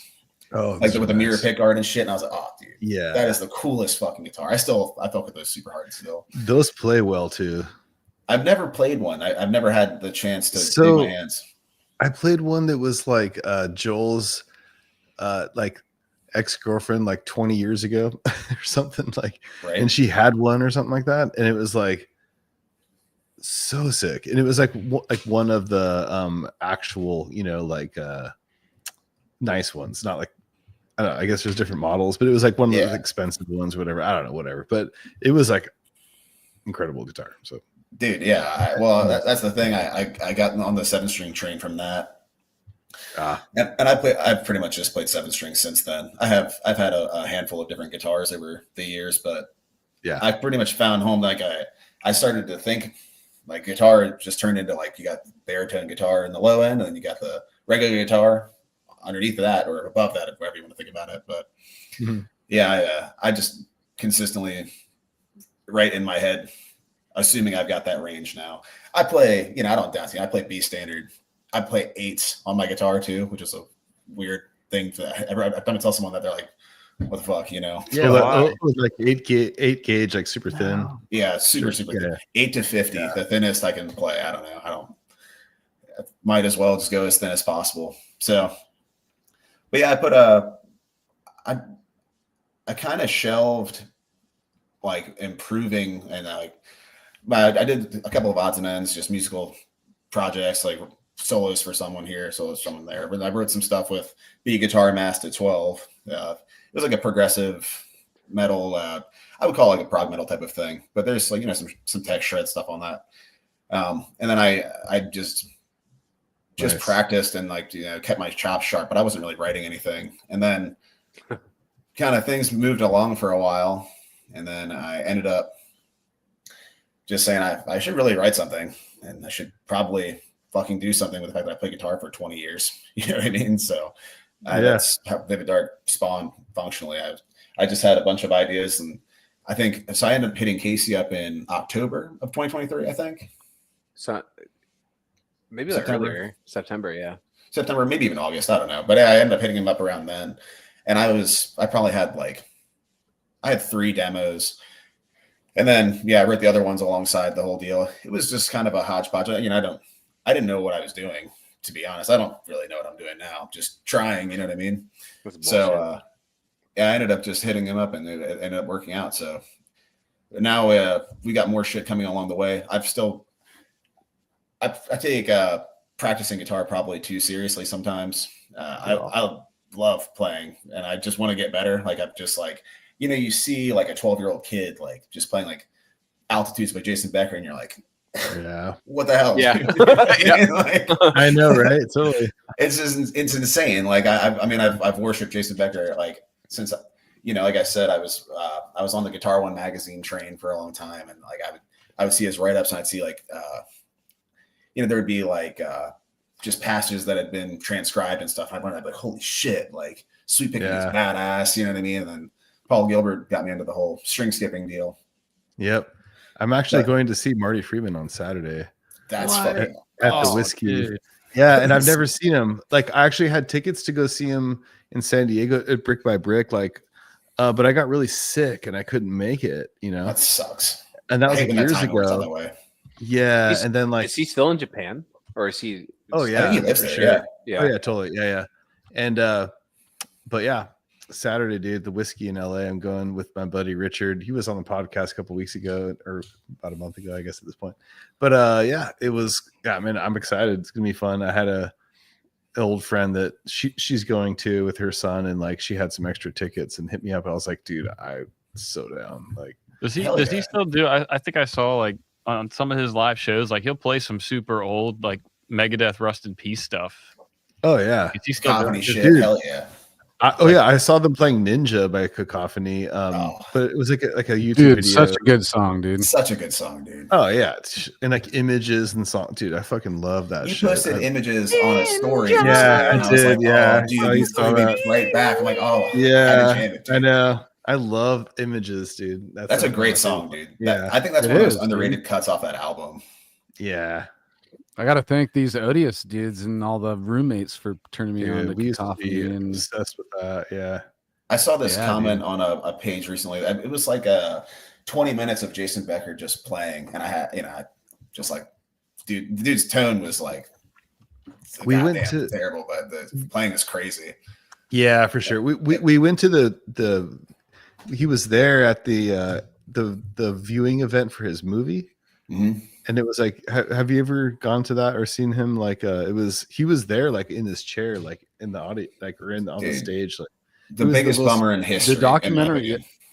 It's actually. Oh, I know. What was that called? It was or I'm Not Dead Yet. You went to one of the clinics? No, I saw it. Was you guys go to one of those clinics? I would love to. I've never been before. I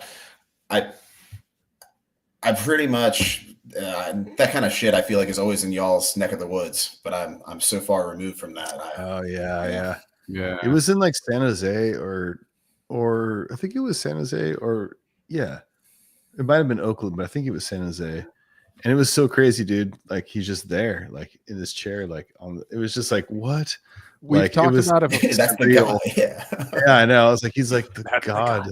That's him. We've talked about it multiple times on the show, but it is wild. And I honestly believe once you watch the documentary, you'll realize a big part of why I think that dude is still alive. You're talking about not dead yet? It has to do with his demeanor, his positive attitude. The people, his caretakers are, you know, when somebody gets that disease and your caretakers are just doing the bare minimum, you're basically drinking, you know, Soylent.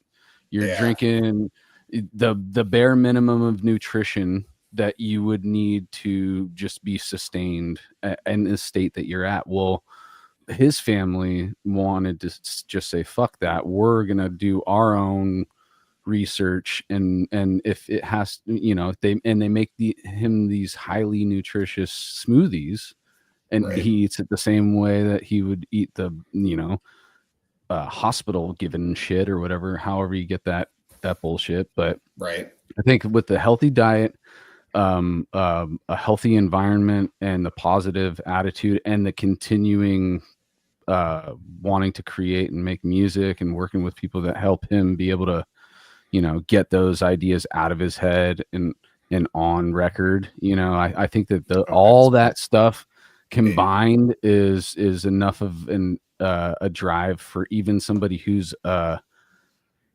fucking prisoner in their flesh body, dude.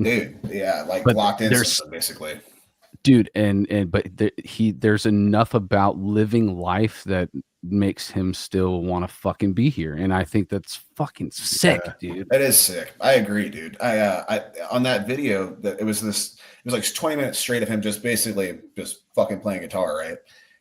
And I think it was from like 1987 or something, bro. Still untouched. I have to find the video. I can send it to you guys after the fact. It's insane. There's some guitar playing on that is like verging on impossible. And someone commented on, they were like, God nerfed this man because like, you know what I mean? Like, and I, you know, that I think about that shit and you know, the guitar playing is at an all-time high, in my opinion. There's some like super small bands. Like there's some fucking insane guitar players in the world. There's a band, I'm going to shout out a band. Hopefully they're listening. There's a band called Hypaethral, and Alan, the guitar player in that band, they have like 150 listeners on Spotify, dude. That guy fucking shreds, bro. And you know, we're in like a time where there are so many insane fucking players, man, that it's easy for them to be forgotten about because it almost feels like a dime a dozen. But this is like an era where like it's almost like Shrapnel Records era adjacent, but at the same time, it's all shit that Jason Becker was doing, you know, 40 years ago at this point. Right. What was the guy that plays with his fingers that Peter was talking about again? That Matteo Mancuso. He is fucking really gnarly. Yeah. It's like, what the fuck, bro? Settle down. What are you doing? Bananas, dude. Yeah. Did you, hey, Casey, did you see that shredder that I sent in the Cali Death chat today? Which Casey? I don't know what's going on. You probably. Well, I don't think. No, I didn't watch it. No, I was at work. I'm sorry. Dude, the dude shreds. Dude, maybe we should pull it up and give him some credit. Well. Dude, Matteo, you talking about Matteo? Nope. I'm talking about whoever I sent this. I'm setting up a possible laugh because I sent a video to the Cali Death chat today. Gotcha. I'm glitching hard, dude. Oh, you're glitching. I guess I saw that video. That dude. I gotta read it. It is okay. Corey Feldman's the greatest. When I saw this video, I did think of Corey Feldman because it is the same technique. Can you call that a technique, though? I mean, it's the nobody that makes it a technique, right? Nobody holds a candle to Corey Feldman, dude. Come on. Give it up to. I bet you there's somebody out there that's analyzing it enough to see if there is any kind of technique at all in what he's doing, dude. I mean, I've had some discussions recently about like tendonitis because I was practicing like a ton, you know, and I just like trying to get better, but I ended up with like this gnarly tendonitis up my arm. Like, what the fuck? And I realized from conversation it starts in my thumb. And so I've been taking lessons from Phil from First Fragment, and I was like, dog, I don't know what the fuck's going on with my thumb, but this is a problem. He said, there's a reason that for like wider stretch shit, he takes his thumb off of the fingerboard altogether. And like, I'm looking at him do that, and I'm like I would have to rewire all of my shit to be able to fucking change it up like that. That thumb is like a anchor point, basically, of finding your positions, right? So once you let go of your anchor, then you're succumb to the movement of your whole arm. You know, that'd be weird. I feel like it'd be super weird. Yeah, I mean, the shit he was showing me was like, I've been trying to practice it, but it does make sense. I always thought to myself, you know, like if I were to divide my neck into 3 pieces, you know what I mean? Like usually if it's a 5-piece neck, you can see them pretty easily, you know, but the lower points, you get like a really wide intervallic stretch, right? But that is the anchor point will definitely erode over time. And it feels like, you know, you're more focused on the actual fingers. The thumb is just like a forgotten entity, basically, because I'm not pulling Jimi Hendrix use type of thing, you know, but I definitely feel like even just taking a break with it has gone a long way, but trying to reevaluate my technique a little bit so that way I can play insane shit longer is ideal, because I don't want to have to. Dude, I've talked to enough of you guitar players, you know, and a lot of you end up talking about chronic like injuries or chronic pains and stuff that happen from, because I mean, what you're asking your hands to do when you play these riffs and you're doing it over and over again during rehearsal and all that stuff, it is, I get chronic pain from my job as a mechanic in certain areas that I use every day. And it's no different for you guys and same thing with you, Casey. I'm sure you got some chronic, you know, my knee ailments. That's it, man. Probably I was fat, but I don't feel like I'm allowed to complain because I don't play drums in a death metal band. Like I feel like I'm like, all right, you know what, dude, I'm asking for this dude to sprint marathons, so I can just handle a little tendonitis. You know what I mean? Dude, we've recently had a guy on named Thomas Mellan, Mellan. I think that's how it's pronounced. I've had him on twice, and I'm fucking up his name again, I'm sure. But dude, he's an organ player, and you know, I didn't fully understand what it takes to play an organ, and he's no different than Casey, basically. I mean, Casey's limbs are moving more, but as far as the use of all of his limbs, he really is kind of doing a similar thing. You know, I was like, up until, you know, Thomas, I didn't really think about, I always thought that drummers were the only guys who used all their limbs, you know, but that's not true. An organ really could be just as taxing, you know, while you're playing it using all 4 limbs. Yeah, no shit. Yeah, I honestly had no idea what the foot things even do on an organ. I don't know. Dude, he has to wear special shoes and everything, dude. And you should follow him on Instagram because he has plenty of videos. He's showing him, you know, playing these crazy giant organs. And Thomas Mellan, you said? M-E-L-L-A-N? Yeah, M-E-L-A-N. I used to have this like electric organ thing from like the 80s, and then basically on the feet part, it was like a full octave of just like bass notes. So I'm assuming all the foot stuff is just that's what it is. His feet are the bass lines, and his hands are playing all the lead shit, if you want to split it up like that, you know. That's nuts. So there's like subdivision of like your brain at that point. That's it is, dude. It is totally, dude. It blows my mind, and yeah, you'll get a kick out of those episodes just hearing, you know, him traveling the world and playing all these famous organs that even like fucking Sebastian Bach has played and shit like that. You're just fuck, dude. And he's younger than all of us. He's younger than every single person on this episode right here, and he's already done that for himself. And I'm like, fuck, dude. Good for that guy, man. That's fucking awesome. All right, enough about him though. We're here for you guys. Check him out though. Hey, dude. I mean, Shred is. I'm all about. All right, so Shred is Shred. While I was gone, while I was gone, did we get into like high school bands or getting into anybody you jammed with at a young age?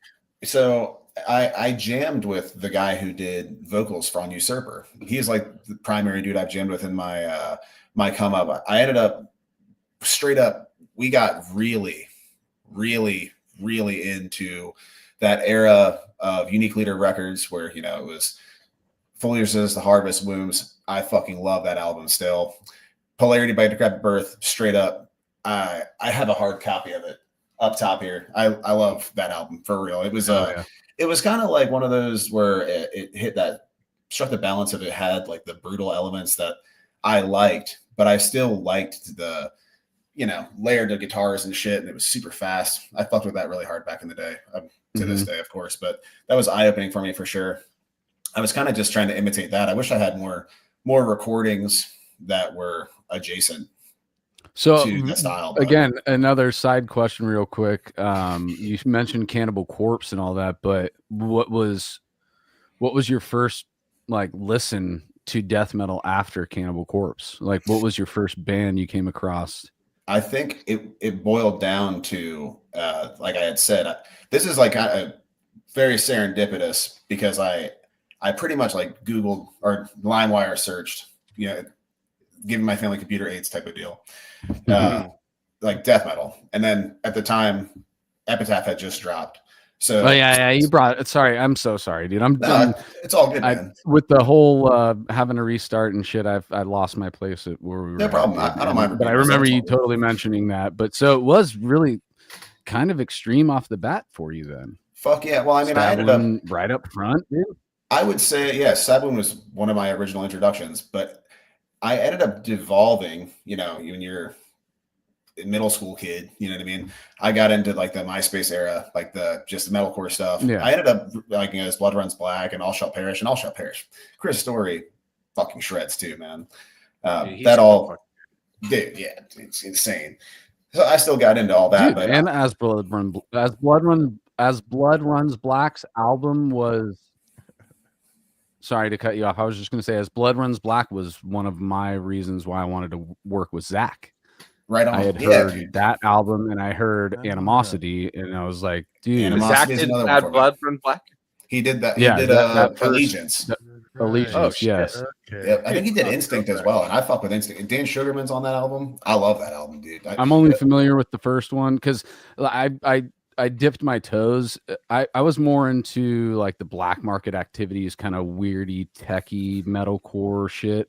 Yep. So, I mean, and that still kind of gets near there, but I always associated as Blood Runs Black as like a Black Dahlia kind of influenced, but still, I loved the sound of that album, and I own that record. And then hearing Animosity, I was just like a nail in the coffin, dude. That's it. We're going with Zach, dude. One of the bigger ones, in retrospect, especially, was Abigail Williams. They had that Legend.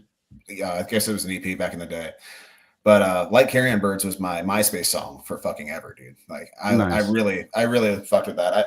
That was like my first introduction. I never listened to black metal, and I know that like black metal purists would like burn me at the stake for even saying black metal or whatever, you know what I mean? But that was like my introduction at the stake. It would be in a church. Yeah, burn me in a church on a cross. Yeah, I mean upside down one, But I definitely feel like that was my introduction to that like flavor of heavy, because it's kind of like I can only describe it as blackened because that's how I know it, but that like Draculated ass sound, like I always fucked with that. Right. Ever since I found that, and then I ended up delving a little bit more. I'm not a true cult black metal man, but I love like Cold Darkness and Demon King, two of my favorite bands of all time. That fucking kick ass. But my stepping stone to those bands was definitely Abigail Williams, and I still find myself thinking about them in relation to how I like songs to be arranged, and especially synth stuff. I think that Ken does a fucking killer job with that. That was the band that Zach Gibson drummed with for a little bit, right? If I'm not mistaken. I'm not sure of the lineup. I think they've had a lot of people play for them. I'm going to look that up. I just threw it out there before I looked it up. I'm going to look it up. But as far as, Abigail Williams, I think Zach drummed with them. Before. I think that's how Black Dahlia got him, is from him being in Abigail Williams first. No shit. Yeah. Well, let's look that up real quick. Black metal band from Arizona. Honestly, I kind of miss MySpace. It's like, me too, dude. Let's bring it back. It was cool, man. Nice. Yeah, so I much loved having a cooler. profile song and shit, and making my Yeah, profile, dude. coding like, back in Yeah, the dude. day. Dude, Zach It's drummed so with fun. them from 2006 to 2007. Then he toured with them again, or was with them in 2011, 2012. And the homie Sieber, he's played live with them. Yep. Oh yeah, for sure. That dude's Nice. nuts too, dude. Yep. But yeah, Gabe's a fucking madman. We've talked about how much of a madman he is, dude. It's wild to me that to fucking listen to the same thing for like days on end just to burn it into your brain and then just go out there and do it. And it's just like, fuck, dude. That's crazy, bro. I don't want to throw him under the bus. I might have to. Okay. I don't think he practiced for Psychroptic. No shit. Yeah. I don't think he did. Holy he might have fuck. ran through it like a few times before he left, but yeah, he didn't. He just said, You know, some And Psychroptic of all bands too. That's wild. well, yeah, Psychroptic, yeah. And then I mean, I didn't see any live footage. I just see them talking positively about it. So I've seen. no, the I mean same. he's you know, he's Gabe's a different breed, man. Like there's not really much that can be thrown at him that he can't do. You know, like yeah. I've never like he's my, I don't know if you guys are aware, he's my studio roommate. So like we like we'll talk a bunch and stuff and talk about what the shit we're doing and Right. he's got a bunch of tours and stuff and projects lined up, and he's like, I don't feel like practicing today, and I won't see him for like, you know, he like won't show up to the studio. He's like, all right, I'm out of here. It's like, bro, you didn't do anything. Like, what do you mean you're just leaving? Like, like, is this okay?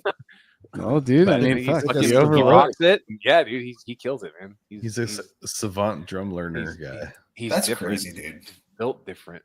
Yeah, it's so weird. I'm like, how the fuck? What? He just listens to it, He and then he does it. Yeah, he's crazy. That's what he said. He just like, I just listened to it a million times, which is like what you got to do, like to a degree. Yeah. But like, that's all you do. Like, that's crazy, dude. Just He's fucking- probably air drumming in the car on the I'm way sure. to work or something. I mean, he works at like a it's kind of like an RV thing where, you know, it's like a giant warehouse where people park boats and RVs and stuff. And I think like during winter, there's probably not much happening. You know, like no one's going to the lake or anything. Probably like that. not. So Yeah.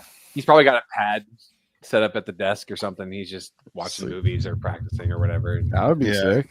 yeah, so I think he's got a pretty chill over there. But yeah, he's different, man. He's a different cat. for Yeah. sure. He is, dude, but in a good way. In a good way. Yeah. Yeah, Gabe's awesome. Love that guy. Absolutely. He's like, he's so. He just texts me. So where are you at, Casey?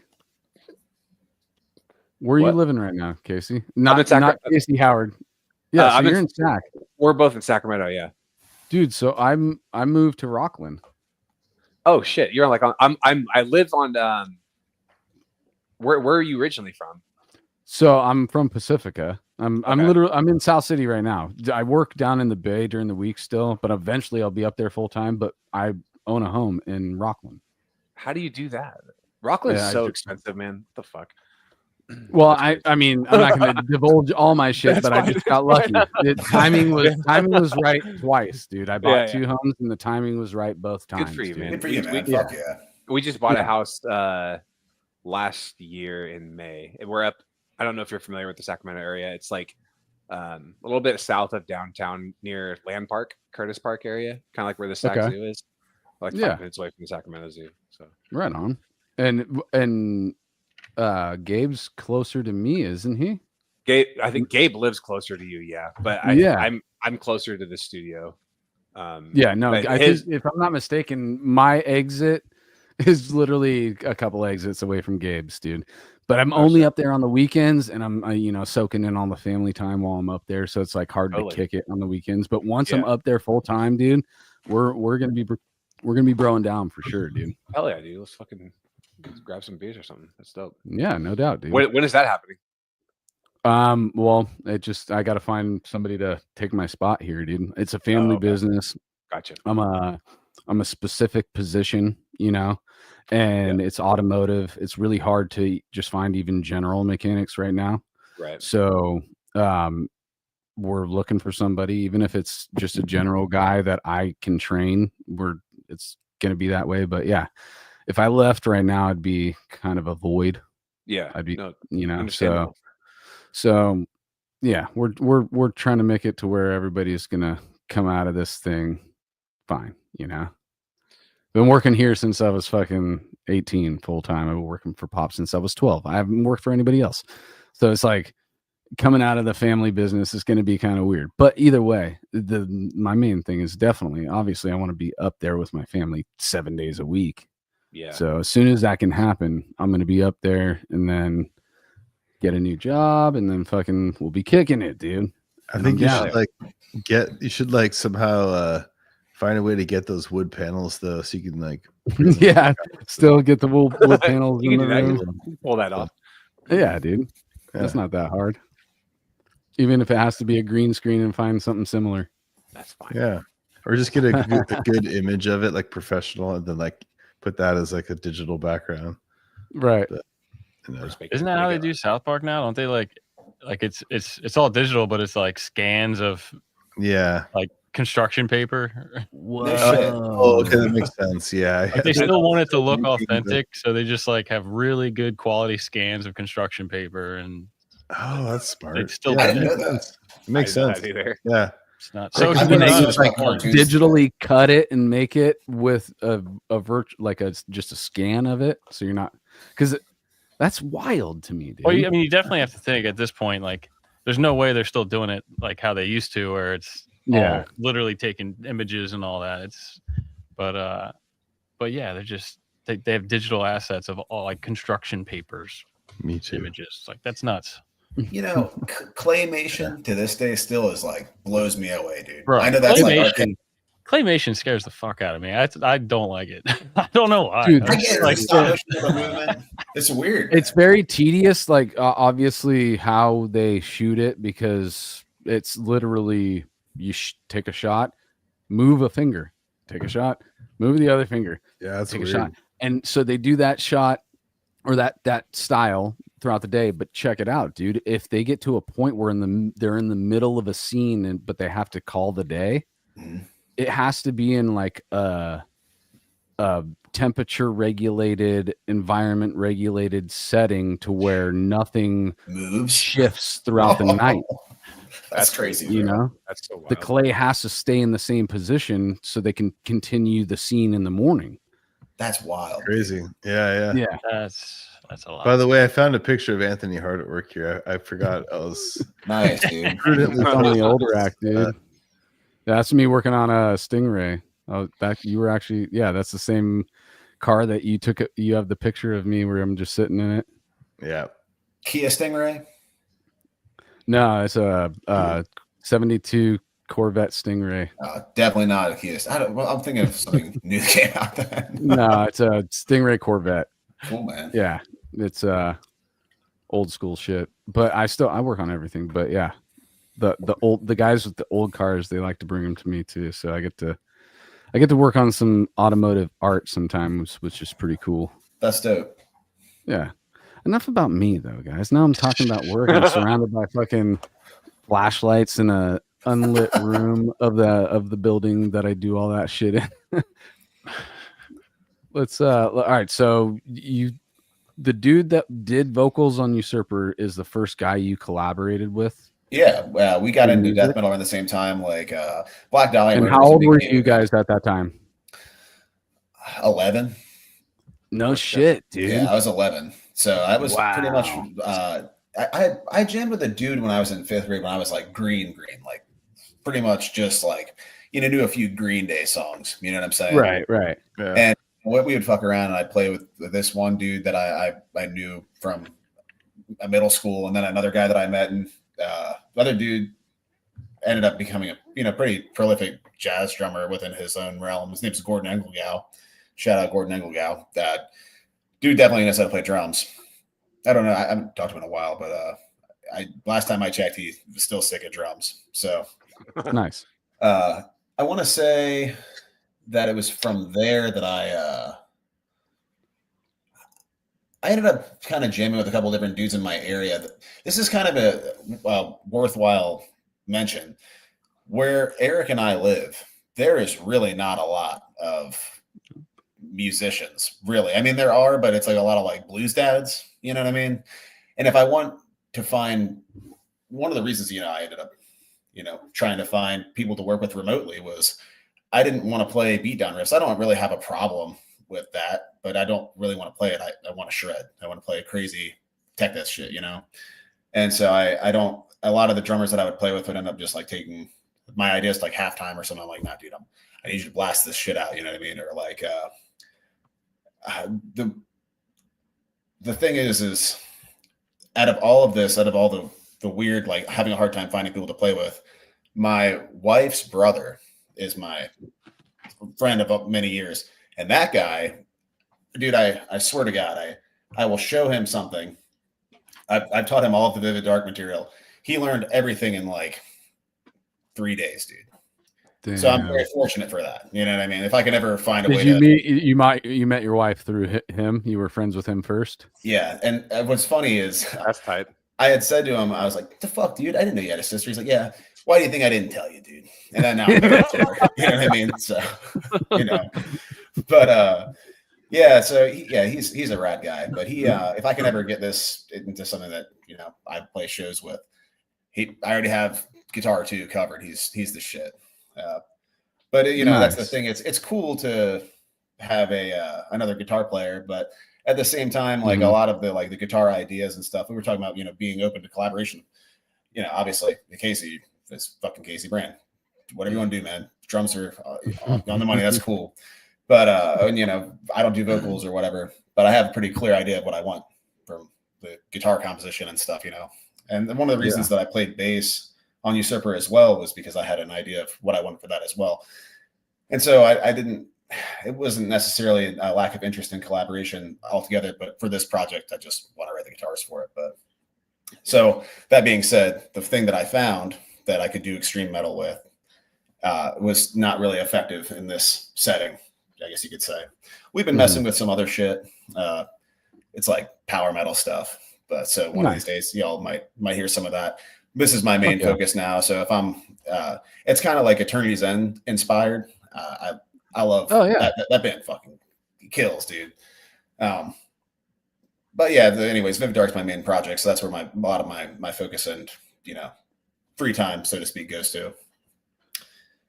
But yeah, so I did a lot of jamming with just dudes in the area, but it came kind of to, it didn't really come to anything. I ended up, like I said this, I think you had lost connection, but I did a project. It's called Kaizen, and I played guitar on that. And B Guitar Master, he's in the chat. B Guitar Master 12. He and I ended up we collaborated on some stuff. I think I have it on YouTube and SoundCloud. I can send you dudes another time if you want to hear it, but it's like a progressive metal type of thing. I want to say that it was there's some tech death stuff. It's got some shred in it, but it was definitely, I would call it like just prog metal type of shit, We love prog over here, dude. So yeah, dude, we'd love to hear it. Yeah, one of these days I'll have to. We still have the stems and everything.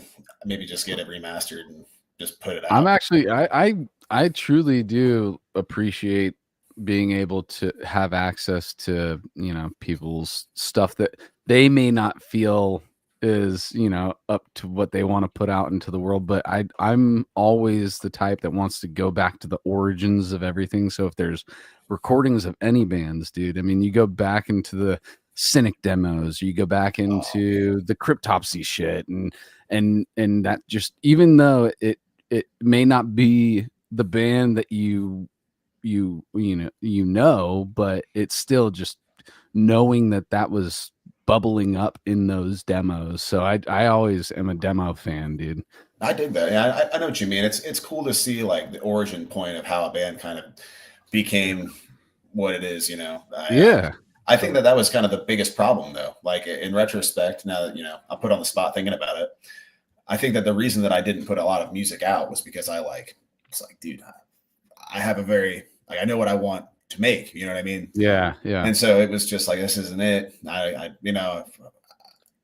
If I'm going to grind on something, I want it to be like, I want to be able to think, fuck yeah, like 5-10 years from now, you know what I mean? So for sure, I do still think that the Kaizen stuff is pretty cool. If you like shred guitar, there's shred guitar stuff on that for sure.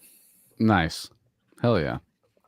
So let's get up to the point where Vivid Dark becomes like a serious thing. So we talk about like, you know, the bubbling up aspects of it. When did the idea of Vivid Dark really when was that born? I bought I wouldn't even say I bought an interface. I had just said I know that this makes Eric cringe, and I know that again it makes Pat cringe as well. But I had bought like a positive grid amp, right? And I was going through like the through the out of that into my. It was like this. It was like a USB. It was janky, dude. It was like super fucked up, honestly. I'm even more janky than that in knowledge of gear. So you need to tell me what a positive. What'd you say? A positive what? It's like a practice amp. Like, dude, it was like super whack, like the wackest rig you could possibly have, right? But I ended up recording the demos for Abrasive Pneuma and By Deceiver Beguiled. I did those with that, and that's what I sent to Casey originally. So, isn't it positive grids like really good? Like, don't people like those? They do if it's like the plug-in, and it's sick for practicing. You know what I mean? But like the rig I had, it was not nothing anyone would envy. I'll just say that. You know what I'm saying? Yeah. And I ended up having problems because like my click wouldn't work on it, and I was like, "Fuck me, dude." So, anyways, long and short of it, I stopped being stupid, and I got an interface sitting next to me now, and it's gotten the job done for sure. So I ended up getting, you know, yeah, no, that's it's true, dude. It really is. So, I borrowed Pat's Fractal. He had a AX8, and I ended up using that, and I tracked all the DIs and stuff for Usurper, and that ended up being reamped. I have Angle Fireball 25 that everything ended up getting reamped through. And I like the tone of the album a lot. Eric and I put a good bit of time on it. I think it turned out fucking pretty sick. I don't really know. I think that I knew that I just wanted to release something cool because I kept on hearing so much cool shit, and I'm like, man, I got fucking cool ideas I want to put out too. You know what I mean? So it didn't start off like I'm going to start a fucking band. I'm going to do this shit. You know what I mean? I didn't anticipate I'd be on the Cali Death podcast with you dudes. That's fucking cool turn of events, you know what I mean? But no doubt. I really just wanted to write dope shit, stuff that I would be hyped on if I, like showed someone like, hey, check this shit out, What kind of drum machine situation were you using for when you were writing? Oh, here we go. Oh, dude, it's terrible, bro. So what I typically use, just full disclosure, I use Ugerton MIDI packs, and I just like have like 5 that I use consistently. I'm like, Casey will get the idea, and I just send him that. You know what I mean? I'm not married to the idea at all. I'm like, he'll think of something way fucking cooler than this, but like I need to have like a demo that like is fleshed out and like at least has blast beats behind it. You know what I mean? Yeah. But that's pretty much what I had used. But you programmed it, right? Or you picked just like chunks of like, this type of drum. Asking because he is a professional program drummer guy. I get paid for it. I get paid it. No, I do have an MPC 2500, and I love it. I haven't used it in a while. Yeah. Okay, it's it's before the whole plug-in MIDI. I mean, MIDI was still obviously MIDI works with that as well. Like you can sample MIDI with it, but yeah, it's the MPC stands for Music Production Center. So it's kind of like Akai, AKAI, that company put these like whole all-in-one things together where you can just make a song just with this one little controller. And yeah, it's back in the day, 80 gigs of hard drive space was a lot, Yeah, fuck yeah. But yeah, dude, no, obviously that company's even like adapted to nowadays where it's just they make controllers that basically plug into the computer now. But this is one that it's like you don't need a computer. It's got its own hard drive. You could even burn a disc off of it. That's cool. Yeah, I know my pops back in the day, he had a Roland VS 2400 CD, and you could do your whole shit, and then you export your mix or what have you. That was fucking cool, especially for the time. Hell yeah, totally, dude. I use Studio One. I have I'm off of Pat's account once again. Thank you, Pat. So when it comes to the recording the MIDI drums, I have like it's like a Ubertone, like 2001 death metal kit, and I just click and drag, and then click and drag like blocks of MIDI packs essentially, and that's I'll scroll through them. I don't just like arbitrarily put shit behind it. I try a little bit, but again, I don't think like a drummer at all. I just think about, okay, this part's a little more intense than this part, but like the stuff I'm writing, all of it is pretty intense. So it's like I try and just vary the intensity so that way it's not just on it's just totally non-dynamic, I guess, But again, I always know that Casey will probably get the idea. It's nice. I don't really have to explain too much. He ends up getting the picture, Mm-hmm. I know what you're going for. Yeah, exactly. And it's nice to not have to really put too much.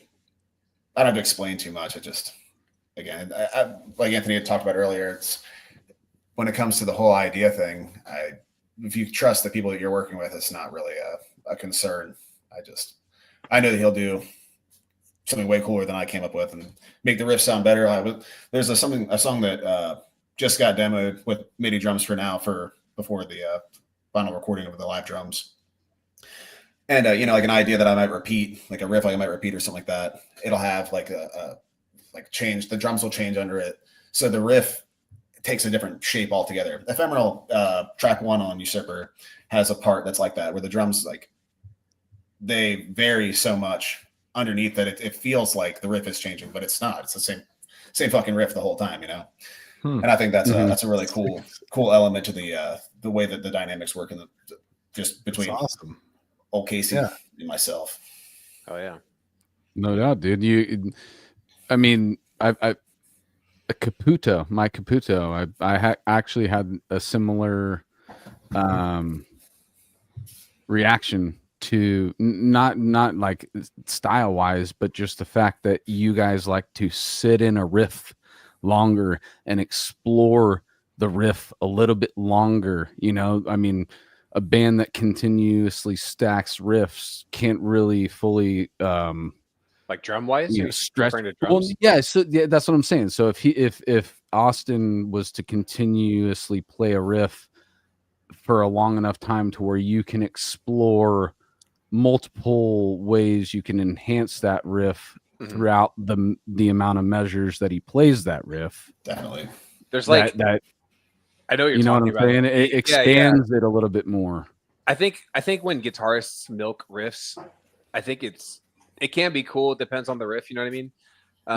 Sometimes it just gets like, all right, man, like let's move it along here. But there's a bunch of riffs that like, I don't know, like I can't think of any examples off the top of my head, but there's plenty of riffs where Anthony is thrown down where it's like, damn, this could sound really sick, or this could sound really sick. Or like, if it's super long and I can utilize those first two ideas, maybe I can even hybridize those two ideas into the third time or something. Like there's like a lot of avenues that you can take to dude. Make it sound dope or like not get boring to the listener or something. Or if you play a riff the same way on drums, let's say a riff's played for 4 measures and you decide to play the drums the same way for that 4 measures, you boxed yourself in with the possibilities that you could, come up with that riff. And a lot of times in the writing process of these songs, there is multiple versions of drum beats and stuff like that underneath riffs.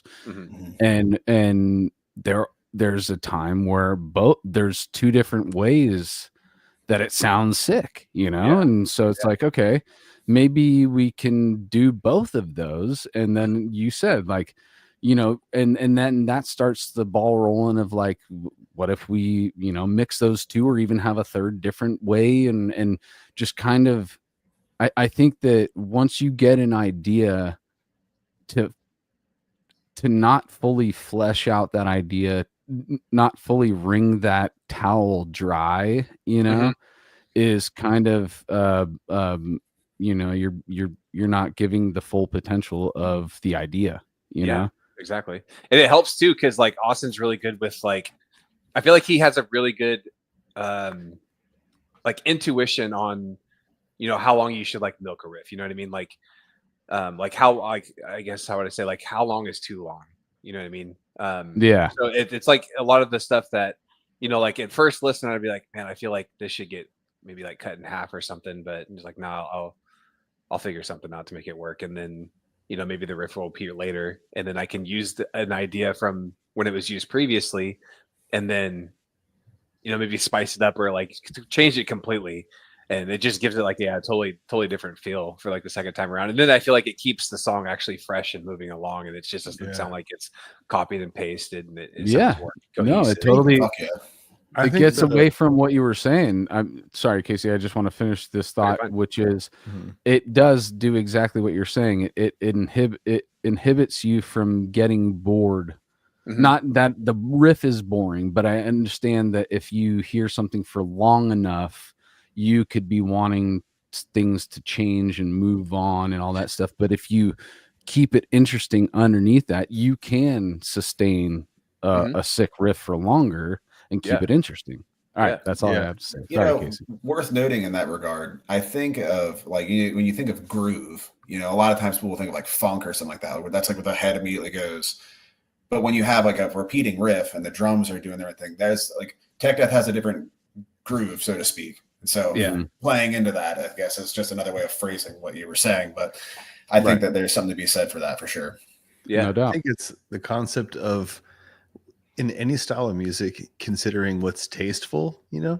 Yeah. I feel like tasteful is kind of like also like balanced and like, oh, that's really tasteful. Like that's nasty. Like that's a good part that just perfectly, you know, kind of like enough of that and then moves on to this. So it's like, if it's like repeating too much, it gets boring. If it's, you know, it's like that Goldilocks zone kind of thing. Right. And I think it's duality.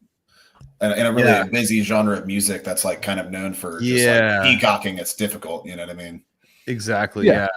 And another thing I think is important too is like being like wanting more, like that, like leaving like the listener of like wanting more of something sometimes, and that's a good thing. So like I said, that outro track, you know, I was very Anthony, if you want to pronounce that again, please. No, I can't now, because I know that the first one's already wrong. When I read it, it's damnatio, and it's not right. It's damnatio memoriam. I love it. And so that outro track leaves me like it fades out, and I'm like, no.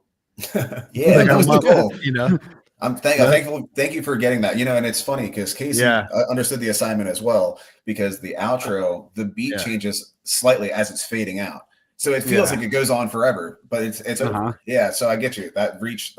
You know what's so funny is we have a new track on our new Odious album that's going to come out at some point that we're still tracking. Good. So there's a song. I know exactly what Casey's talking about. There's the last song, and it's so funny because I was like, it almost like in a way like you know, Disenthroned Anthony, you know, talking about and so like there's a song that I'm just like, dude, like, and Carrie actually wrote that song, and then anyways, the point is, like, I'm like, man, it kind of reminds me of that, like, of a little bit. It's like it's kind of like melodic-y, because Carrie's very like from Son of Aurelius. I was gonna say, honestly, The Farthest Reaches was a huge album for me. I love that album. Dude, that was a big like getting into Tech Death.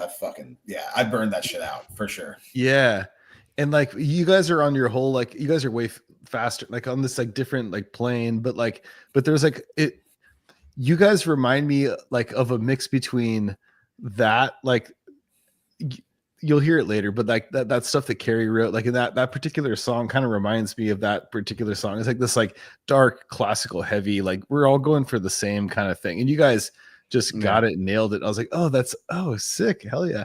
Thanks, but it's really interesting the parallel. Sometimes in writing that happens and all this stuff. It's like I didn't even like know about you guys, and then, you know, we just kind of we're like coming to the same conclusions on like different like dimensions, kind of dude. That's 100%, dude. Yeah, it's so funny that you brought that up, Casey, because Casey Howard. Did you think that? Because That's exactly what I was thinking about. That Really? outro to that song, Right. dude. Yeah, I'm like, what? And how when he started saying that the drums change as it's, you know, Just that's like ours is. Yeah, it's very similar to so weird. I mean, obviously not the drumming itself, but the idea of, you know, making things interesting as it's fading out. Like, wait, what? It's getting crazier, and then it just dissolves into nothing.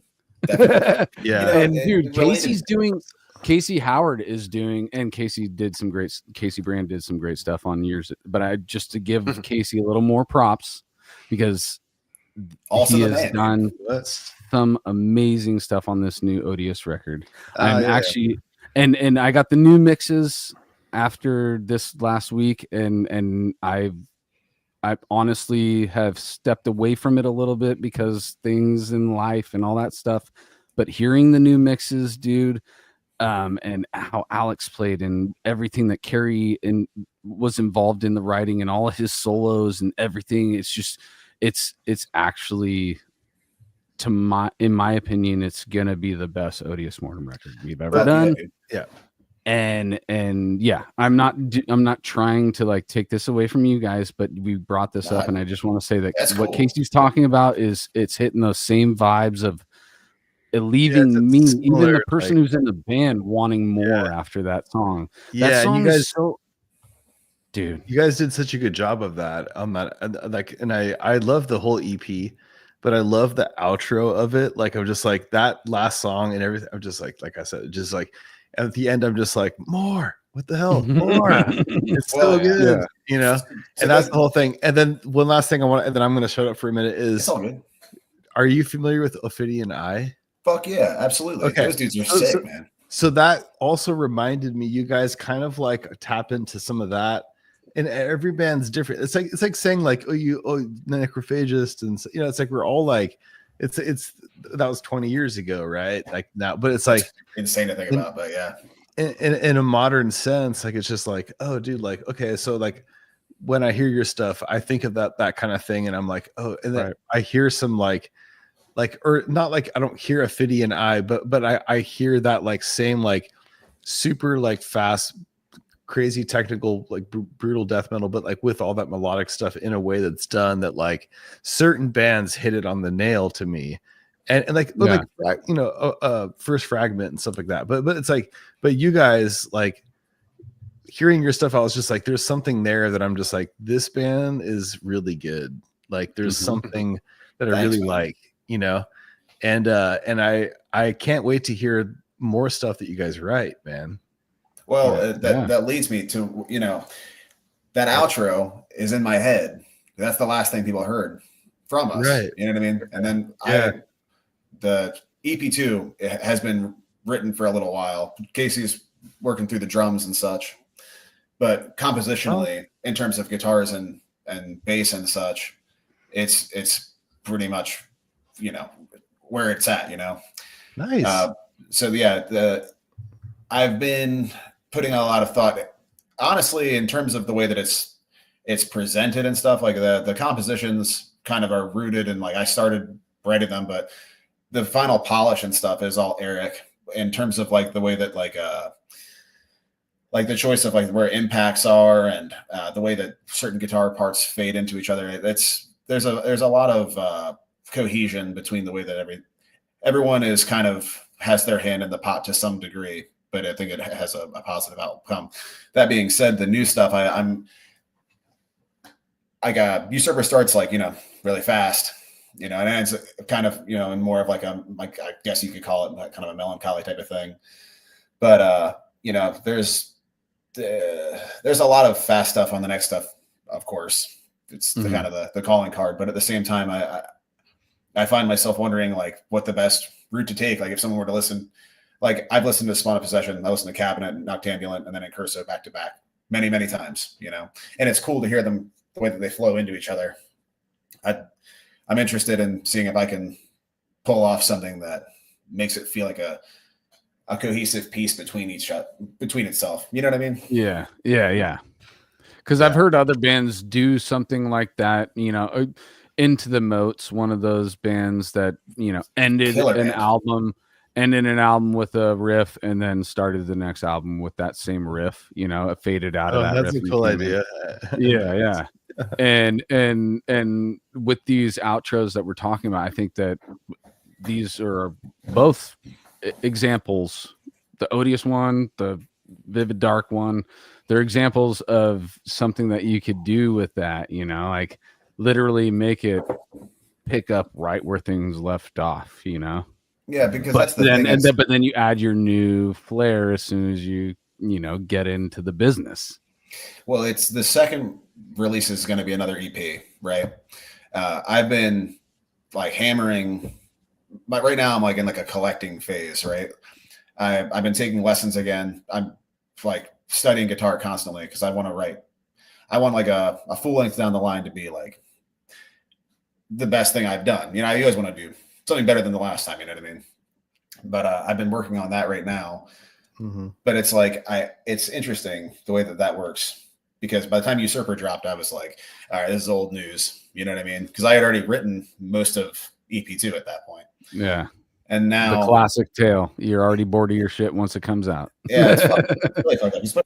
Dude, it wasn't even, I don't even think it was a week after it dropped. And he was like, hey, I got these like 5 or 6 songs. That's true, though. I mean, that's the sign of a motivated, good writer. Like someone is like, honestly, like by the time your album comes out, you have like another album written. That's like kind of rare these days. Like, I don't feel like people like they'll like release an album and then they'll just like fuck off and just do whatever they live their life or whatever. But I feel like if you can drop an album and then continue, there's only one other band that I know of that like still pushes to writing, like personally with like what's in my friend group, that pushes to continuously write music and just like keep the ball rolling. There's 2 bands. One is In Fury, Malcolm. Insane. I feel like he just has material forever. And then this other band, Dissension, they're kind of like smaller. They're out of Pennsylvania, where Austin is. But they just, like Christian, the guitarist, he like fucking just sends me stuff and showcases like what he's writing and stuff, and just like, damn, like, why do you? I think it's more other band members on that side, but he also pumps out a bunch of shit too. They just got to today. What's up? My homie Cameron Argon, he's been on a couple of times. 2 or 3 Big times. Chocolate. Yeah, Big Chocolate, dude. Oh yeah, he fucking that disfiguring resurgence of disfiguring over the last few years, dude. He just won't stop putting fucking music out, dude. I love it, and it's all fucking quality, dude. I love his fucking dance videos. I love his music videos, like everything about him, dude. Yeah. Shout out to fucking Cameron Argon, dude. I love you so much, brother. Dude, still to this day, I love that freaking video with him and the dude from I Declare War. It was it was classic. OG YouTube days, dude. For real though. Oh my god, dude. Dude, his tryout videos for the Faceless and shit are sick as fuck, dude. When he's just sitting in his bedroom, little fucking tiny kid, just fucking belting out those fucking gurgles, dude. I didn't know he did that. Dude, bro, new Faceless apparently is coming soon, and I'm here for it, dude. I'm fucking stoked on that. Casey, dude. Casey, are you telling me that you heard of Disfiguring, but you didn't know it was Cameron? No. I didn't know that he was. I didn't know that he tried out for Faceless.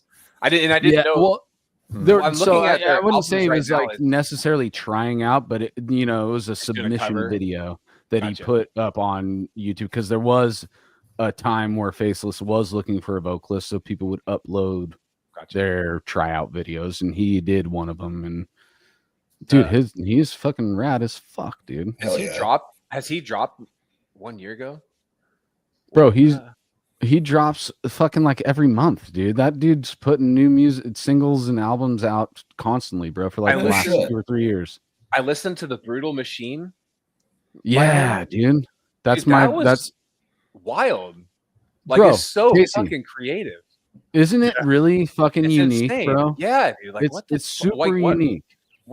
How do you? Yeah, it's like the perfect blend. It's weird because if I was to pitch it to somebody and say it's brutal death metal played through a pop lens, That's wild. then most people would walk away from that. No, I mean, they'd be like, fuck that, dude. But when you listen to it and you realize, because there's so many bands that we've come across that, you know, we talk about them blending styles of music, but they're really not blending anything. They're just playing a bunch of different styles of music butted up against each other. Yeah. Right. Yeah. That's valid. And that's also cool as fuck in you know, I've been a Bungle fan since I was a teenager, so I love that shit. Yeah. And they actually do blend things quite well. But I was just saying, you know, that more genre hopping style of playing multiple genres versus blending the genres. And I think that the blend that Cameron found is something that is actually pretty fucking, you know, forward thinking, dude. It's so depressing how underrated he is. I think that a lot more, and I brought Cameron on to pump that shit because of how he came on before Brutal Machine was about to come out. Okay. He had only had Carnival out, the EP, which is also sick, and I fell in love with that shit when it came out, and that's the reason why I had him come on. And when he came on, he had said, I got this thing either. I got this whole fucking dude. Carnival's a fucking crazy album, dude. I think the song, what is it, Below the Water or something like that. That song, I told him that it brought up a reoccurring dream that I have, dude, which is because you listen to this song and you sound like you're underwater, dude, and there's like this like weird like submarine noise that's happening in the song, and it kind of feels like underwater alien-esque. And I always had this dream where I was, you know, being able to breathe underwater, but I was in this like clear lake with like kind of like in Harry Potter in the third one, where they have to go underwater and everybody has to figure out a way to be able to breathe for a certain amount of time to save these people and get out of there. That environment is my dream, dude. I just like am this, I don't know if I'm me or if I'm a fucking water creature in this dream, but I can breathe underwater and I'm in this like lake. It's not ocean, it's like a lake, but it's like a deep lake, you know, and even like the depths of a deep lake could have some weird shit. And when I listen to that song, it takes me to that dream. And what's this song called? I gotta write this down. I think it's called Below the Water. Below the Water. It's on Carnival. The one with the crazy clown cover. I see it. It's like trees. When you listen to that song, dude, just be in the place that I said. Just close your eyes and be like submerged in a deep, dark lake, and you don't know what the fuck is below you, you know? Hell yeah. And yeah, that's the feeling I got from that. So I got him on from that because I had, you know, I love my emotional involuntary connections to music when I listen to him, and that got me. So I'm like, dude, we gotta have Cameron on. And then he's like, hey, I'm working on this fucking new album, Brutal Machine. And he sends it to me after that episode. And it was something that I listened to fucking every day. By the time it dropped, I had already listened to it for like 3 months straight. Nice. And I still listen to it to this day, dude, because, and what's even wild to me is he told me that he produced that shit on his fucking Apple speakers. He didn't even have fucking monitors, dude. After that album, he was like, check out my monitors. And he sent me a picture of his monitors. So he literally produced it on fucking his Apple. What desktop. The fuck? and you can see like, you can see after. Sorry. Go ahead. I was just going to say, it just goes to show, man, you don't need good speakers. I mean, a lot of people are mixing on AirPods these days. And it's like, whatever you listen to music through the most, you're going to be the most familiar with. So if that's what he's been listening to music through, like, it's going to sound also good. If you think of the vast majority of listeners, they're going to just come across it on their regular computer speakers or their AirPods. So people do mix with that in mind. So I'm sure that wasn't just like, oh, this is the only, maybe that was just an experiment. But either way, it was a great experiment because, dude, I mean, it's a death metal album that you could put on in the background and still get amazing stuff that happens throughout it. But also, if you just want to have it as your soundtrack for your day, it works with that too. It's pretty interesting stuff, man. Yeah, dude. I didn't realize we were going to get that far into you, Cameron, but love you, brother. And I want everybody to know about your creations. Yes. Always good to rep the homies. No doubt, dude. And his music videos are hilarious to all these songs, dude. So go follow Disfiguring the Goddess, Big Chocolate. You'll find your way to all that Disfiguring the Goddess stuff and peep it. Dude, I remember seeing Big Chocolate at Vans Warped Tour, and I didn't know that he started doing things as Big Chocolate, and I just knew him as the Disfiguring the Goddess guy. And I was like, "What the heck is this?" Yeah, I was like, "Oh, this is all right. That's cool." And I mean, he's toured all over the place as Big Chocolate, dude. I've seen, if you look up Big Chocolate on YouTube, you'll see him playing in front of like thousands of people and fucking crazy music festivals. And his electronic stuff he's got some pretty cool shit. Yeah, too. Yeah, no doubt, dude. I love everything that dude pumps out, dude. And I'll rep him till the day that my ears fucking, even when my ears go deaf, I'll still be like, check out. Be left with the memory of his Also a different breed, that guy. I don't know if you guys have this. I know we're in the weeds now, and I've just got to keep going with it. I don't know if you guys have this phenomena happen, but if an album gets in your head, do you wake up in the middle of the night and it's playing in your head? Absolutely, 100%. Autotheism by the Faceless was one for a long time. I love that album, dude. That one kicks my album ass. is incredible. It's one of the and Solitude is like such a cool song. Emancipate, fucking crazy cut, dude. Incredible musicianship, dude. There's not a miss on that album. And I know a lot of people will say, Planetary Duality. It's not the wrong answer, you know what I mean? But right. I feel like Autotheism is just a masterpiece, dude. It's an unbelievable fucking album, man. It's all individual interpretation, dude. However, one group of musicians can affect you. It doesn't matter where you got in on their discography or what's their, what's your trophy album from that band. It's just that band, that album's doing something for. And I'm not saying that's a great album. I personally am like, I can't even pronounce the first record. Yeah.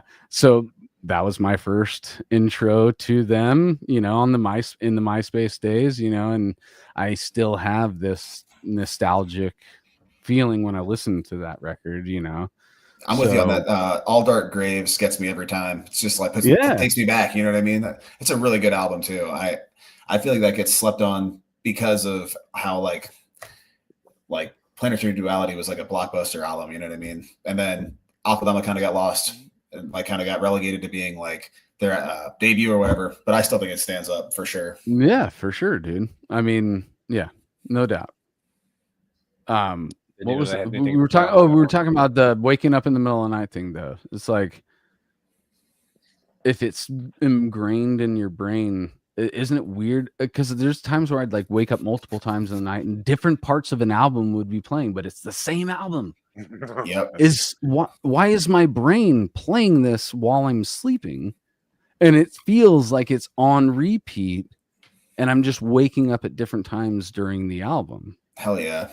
Yeah, I feel like most musicians have like the internal playlist running all day. Maybe picking up some shit at the gas station or whatever, and you just got like a jam part of like a section just keeps repeating in your head. For sure. Yep. All right, I know we're 2 hours and 15 minutes into this, dude. I want to hear from Eric a little bit, though. He's been waiting here for 2 hours for me to ask him some questions. I was gonna say, like, the most patient guy I know too. You've been testing this. It's all good. It's all good. No, I know it's all good. You've been a great sport with it, and that's great, dude. But I do want to know about you. So you, how far did you grow up in the same area, or did you move there? Yeah. How'd that work? Same. I've literally been within the same like 15-mile radius my whole my whole life. Okay. Yeah, middle of nowhere kind of sucks, but for some reason you still want to stay. Don't stay in the middle of nowhere. You don't want to move to a city. Yeah, no, I certainly don't want to be in a city. I wish I lived in the middle of nowhere. I certainly don't want to be in a city, but no, yeah, Delaware's like not. It's not that great. I mean, it's got some great things, but it's like doesn't have all the attractions. So it's yeah. But we're close to everything. It's like Philly, Baltimore, DC, like Virginia Beach, like all that stuff's like reasonable day trips. Yeah, definitely. So talk about growing up in Delaware, then, dude. Like, dude, a lot of outside skateboarding with my brothers and friends, and at least like music wise, getting into music was yeah, you're gonna love this one, new metal. My brothers got me into Korn and Limp Bizkit and $3 bill rips. Are you, dude? Yeah, hell $3 yeah, bills, y'all. I had that as a CD. I think I still have it somewhere, but I don't have the case. But that was a good one for me. Are you the youngest of all your siblings? Yeah. How many brothers? Were, 4 and 5 years older than me, so they so Okay. yeah, they got me into skateboarding. I was like 3 years old, and I'm starting to ride a skateboard. And Mom and dad were like back-to-back boys, and they're like, okay, no, we need to take a little break. Yeah, no, exactly. And 3-4 years. then boom, another boy. Yeah, no, but growing up was the shit, man. We had like all the neighborhood kids would go to our backyard because we just built a skate park, and like we would build all these ramps and stuff. And fuck yeah. So it was always the house to be, at least for skateboarding and playing, or dirt bikes, go-karts, whatever. So talk a little bit about the brothers passed. I love hearing the older cousins or brothers stories because those people are such unsung heroes in our journeys into where we end up getting to as adults, you know, and I agree. You know, my uncle, I always cite him as, you know, him having a box full of CDs and having Pantera, Megadeth, Slayer, and not only having all that and shit in the box, but saying, hey, you can go through all this. He wanted me to discover it. You can go through this, just fucking put it back and don't fucking scratch my shit. So I was like, all right, yes, I'll follow those rules, you know? So having the older, you know, influence of passing down the baton of, you know, knowledge in the metal realm is always great. So your brothers they discovered it first. Yeah, for sure. Yeah, my brothers, they I mean, it was mostly like Metallica. They had one Slayer CD, South of Heaven. I remember that one. And that got me into Slayer, but then they never really kept listening to Slayer and or Megadeth really, but they had that. But new metal stuck for a little bit, and like but yeah, they never got deeper than that. It was new metal, really, and yeah, like 80s metal kind of stuff. But yeah, you were like, oh no, I need something more. Yeah. I mean, it starts to scratch the itch. You're like, okay, this is cool, and I'm trying to remember what else the next thing was that I'd started listening to. I mean, it was certainly Korn was something I dove into a ton. And that was actually like my first big concert. Like I remember being in like 7th grade or whatever. Me and my buddy Jeff and his mom got us tickets to go see Korn. And I don't even remember who else played, but it didn't matter because like that's what I wanted to see. Fuck and, yeah, that was sick. That I think that's where at least the spark for like seeing live music, because that was my first time ever seeing a bunch of people perform music, and I was like, that's freaking cool. And Jonathan as a front man, you're like, oh dude, that's sick to be. Yeah, he had that really cool mic stand. Like the HR Giger made commissioned mic stand, one of a kind, super sick. Yep. Yeah, that looked pretty got cool. A couple boobies, right? There's some boobies. Yeah, it's got two like Madonna little You've got that one thing in your studio. It's like she's this weird shaped chick with her tits out. What is that thing? Oh, yeah. I should probably pull that out. It's kind of funny looking. It's actually like my brother made it for my other brother as like a gift present thing, but it's like it's huge, and I'm gonna bring it. It's fine. It's hard to explain, but I was like, what the fuck? You guys are making me think of another thing, but I'll wait until Eric gets back. You guys seen A Clockwork Orange? It's been a long time. I was talking about a fever dream of a movie, bro. Yeah. Well, Yeah, the look at first. that shit, dude. Whoa. That's crazy, bro. That's fucking crazy. Abstract art, or I don't know. Yeah, it's I like love it, dude. This part's like a thumb or something, or a big toe. Yeah, dude. That's fucking crazy. It is crazy. Like I saw that. Imagine like just like walking into a basement and seeing that. It's like, holy shit. So your dude. brother made that? Yeah. Whoa. That's fucking insane, dude. That's pretty crazy. That's actually really sick. Really creative. Yeah, I was crazy gonna good. say the first scene in A Clockwork Orange, they're at the Agrova, or is it a Grova? The Grova Milk Bar. And they walk in to get their milk drinks or whatever, and it serves from a nipple of like a white statue of like a chick in like a sexual position, and her tits are all hanging out. And I'm just like, as a teenager watching that, like that would be so cool to have that in your house, dude. I want to drink from that, man.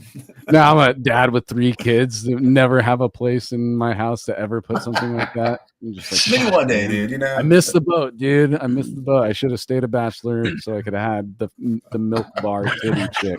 Could have actualized the dream, dude. Yeah. All right, so your bros are passing it down, and then you're like, all right, Yeah, and then I started getting into. You're like, it's not hitting the spot. I need to. You know, I'm into corn, but what's up with this heavy shit, dude? Let's find some more of that. Yeah, I mean, well, so some of my friends had started to get into heavier stuff. Like my one buddy was real into Cradle of Filth, but I was not a huge fan. And that's where it started being like, okay, less singing, less understanding words, and there's a lot of screaming, and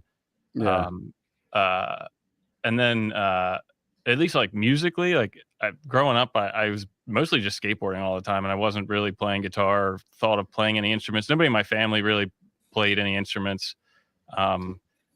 But both my brothers tried to play guitar and bass, but that died off, and pretty sure they got sold. But yeah, this one kid in my neighborhood, he came back from like being gone for like a whole year or like a summer or something like that, and he's just shredding on the guitar, playing, I don't know, it was like Master of Puppets or something. And I was just like, dude, how'd you like, you could like do that? Can you show me? Like, so I started learning guitar like probably seventh grade, 6th grade, something like that. And then I like my obsession went from skateboarding to just guitar, and I would just go home and play guitar every day. Eric shreds. Not as much as Austin. I'd say I'm pretty good. I'm not on his level. He's a good guitar player. But so yeah, I don't know. I went to high school, and I remember going. I think I was at some party or like gathering with a bunch of friends, kind of thing. And there was a kid who, I can't remember his name, but I think he was like a senior, and he was like, "Oh, you like heavy music? You got to listen to this, this, and this." And he pulled up As Blood Runs Black, Allegiance, Whitechapel Somatic Defilement had just came out, and there was one other album that I can't remember it. The album was called Pray for Eyes. I'm trying to remember what the band was. The Red Chord. It was the Red Chord, yeah. And so it was like those 3 albums, and I had an FYE gift card or something like that where I had like $40, and I remember ordering them. I was like, I'm going to take your word for it. And I ordered those 3 CDs, and that was really it. I remember listening to Somatic Defilement and being like, I don't know that I like this. And then like a week or 2 later, I'm still listening to it. I'm like, all right, I think I like it. Just forcing yourself. Yeah. I will like this. Yeah. All right, this is gonna be a weird request from the host, but Casey's missing, and I'm about to pee my pants, dudes. Can you? Dude, I have to pee too. Literally, I think just we should have a communal pee break. Dude, hell yeah. Yeah, everybody in the chat, pee break. We're having a moment of silence, dude. We'll be right back. I'll be back literally in 2 minutes. All right.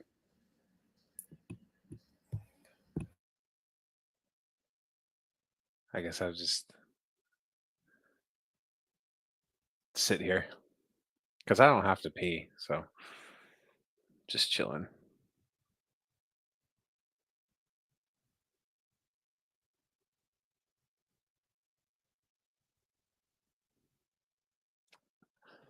I've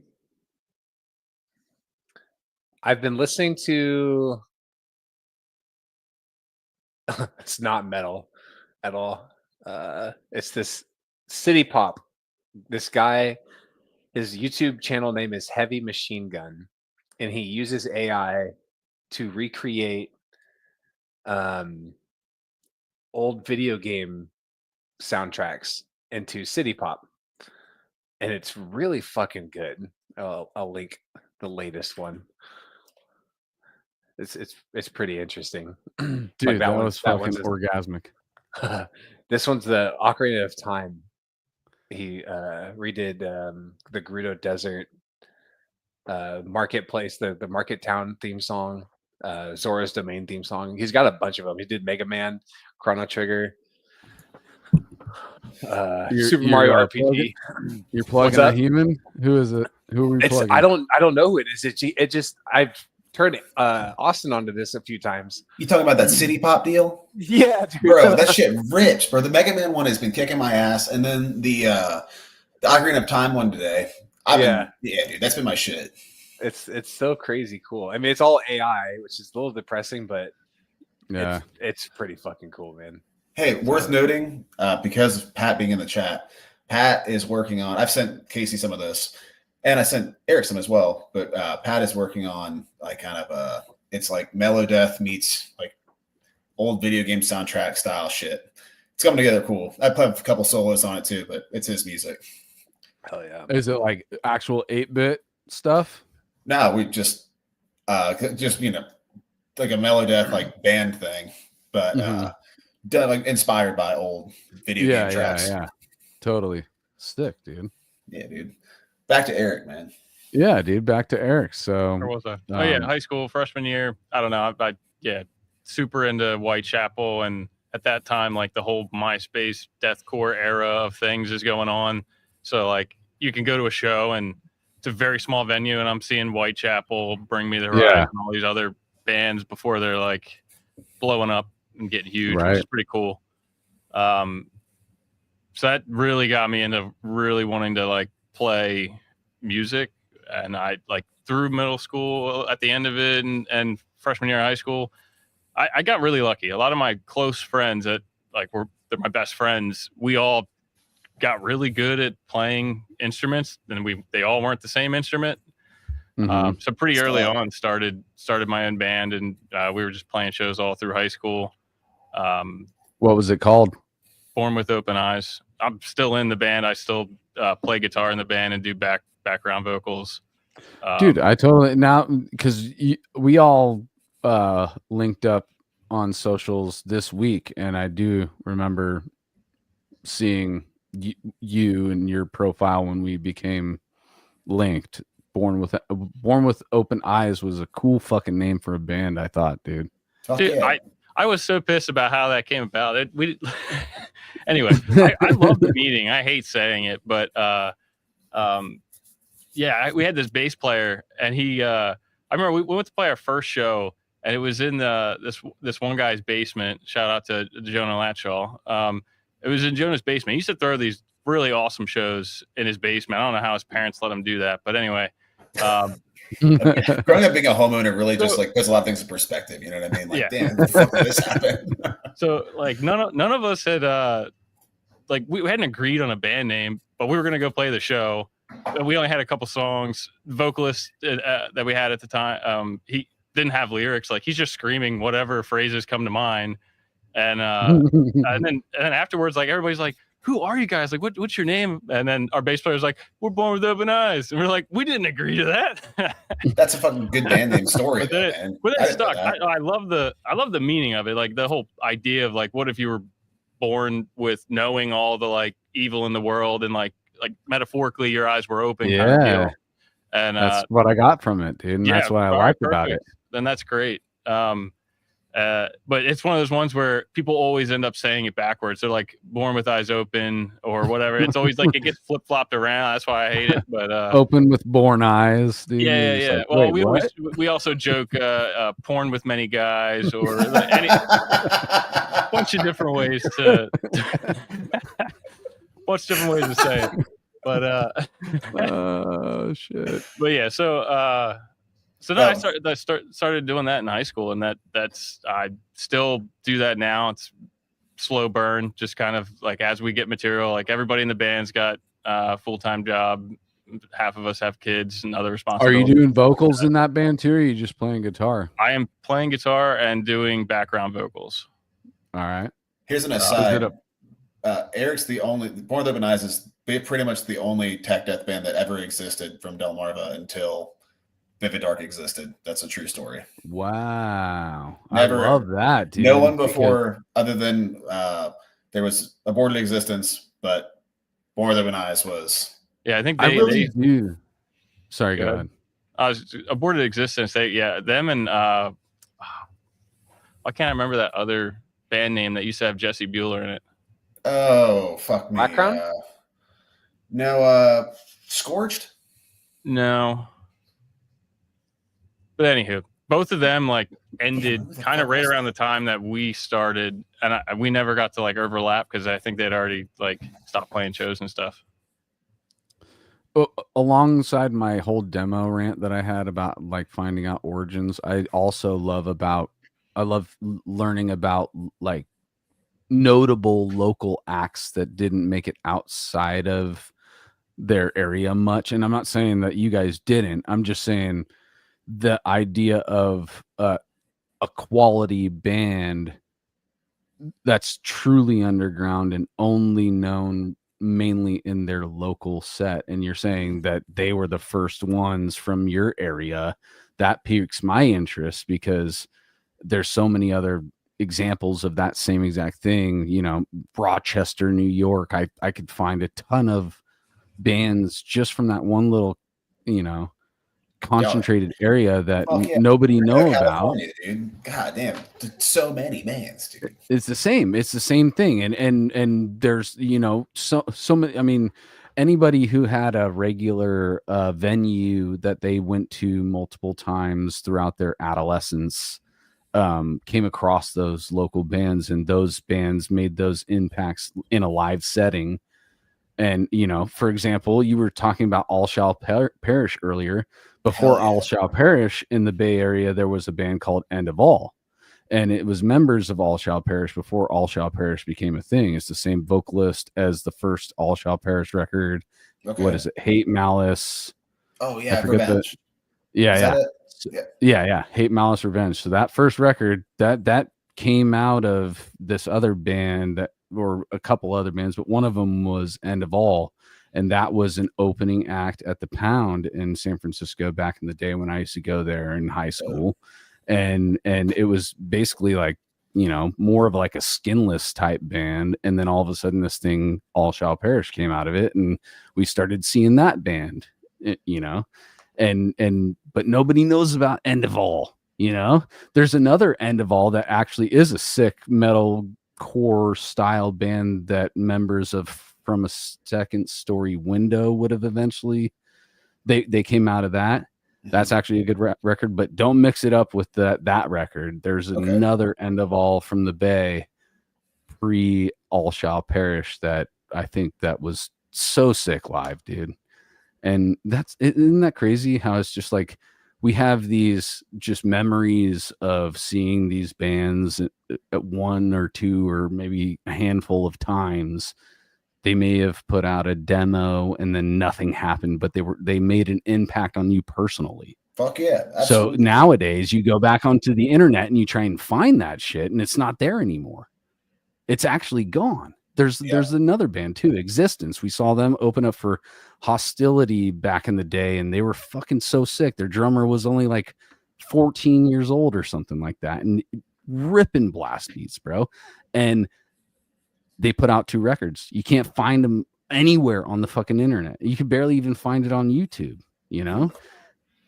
And it kind of saddens me that that's quality, yet that time is just like the sands of time have covered it, you know?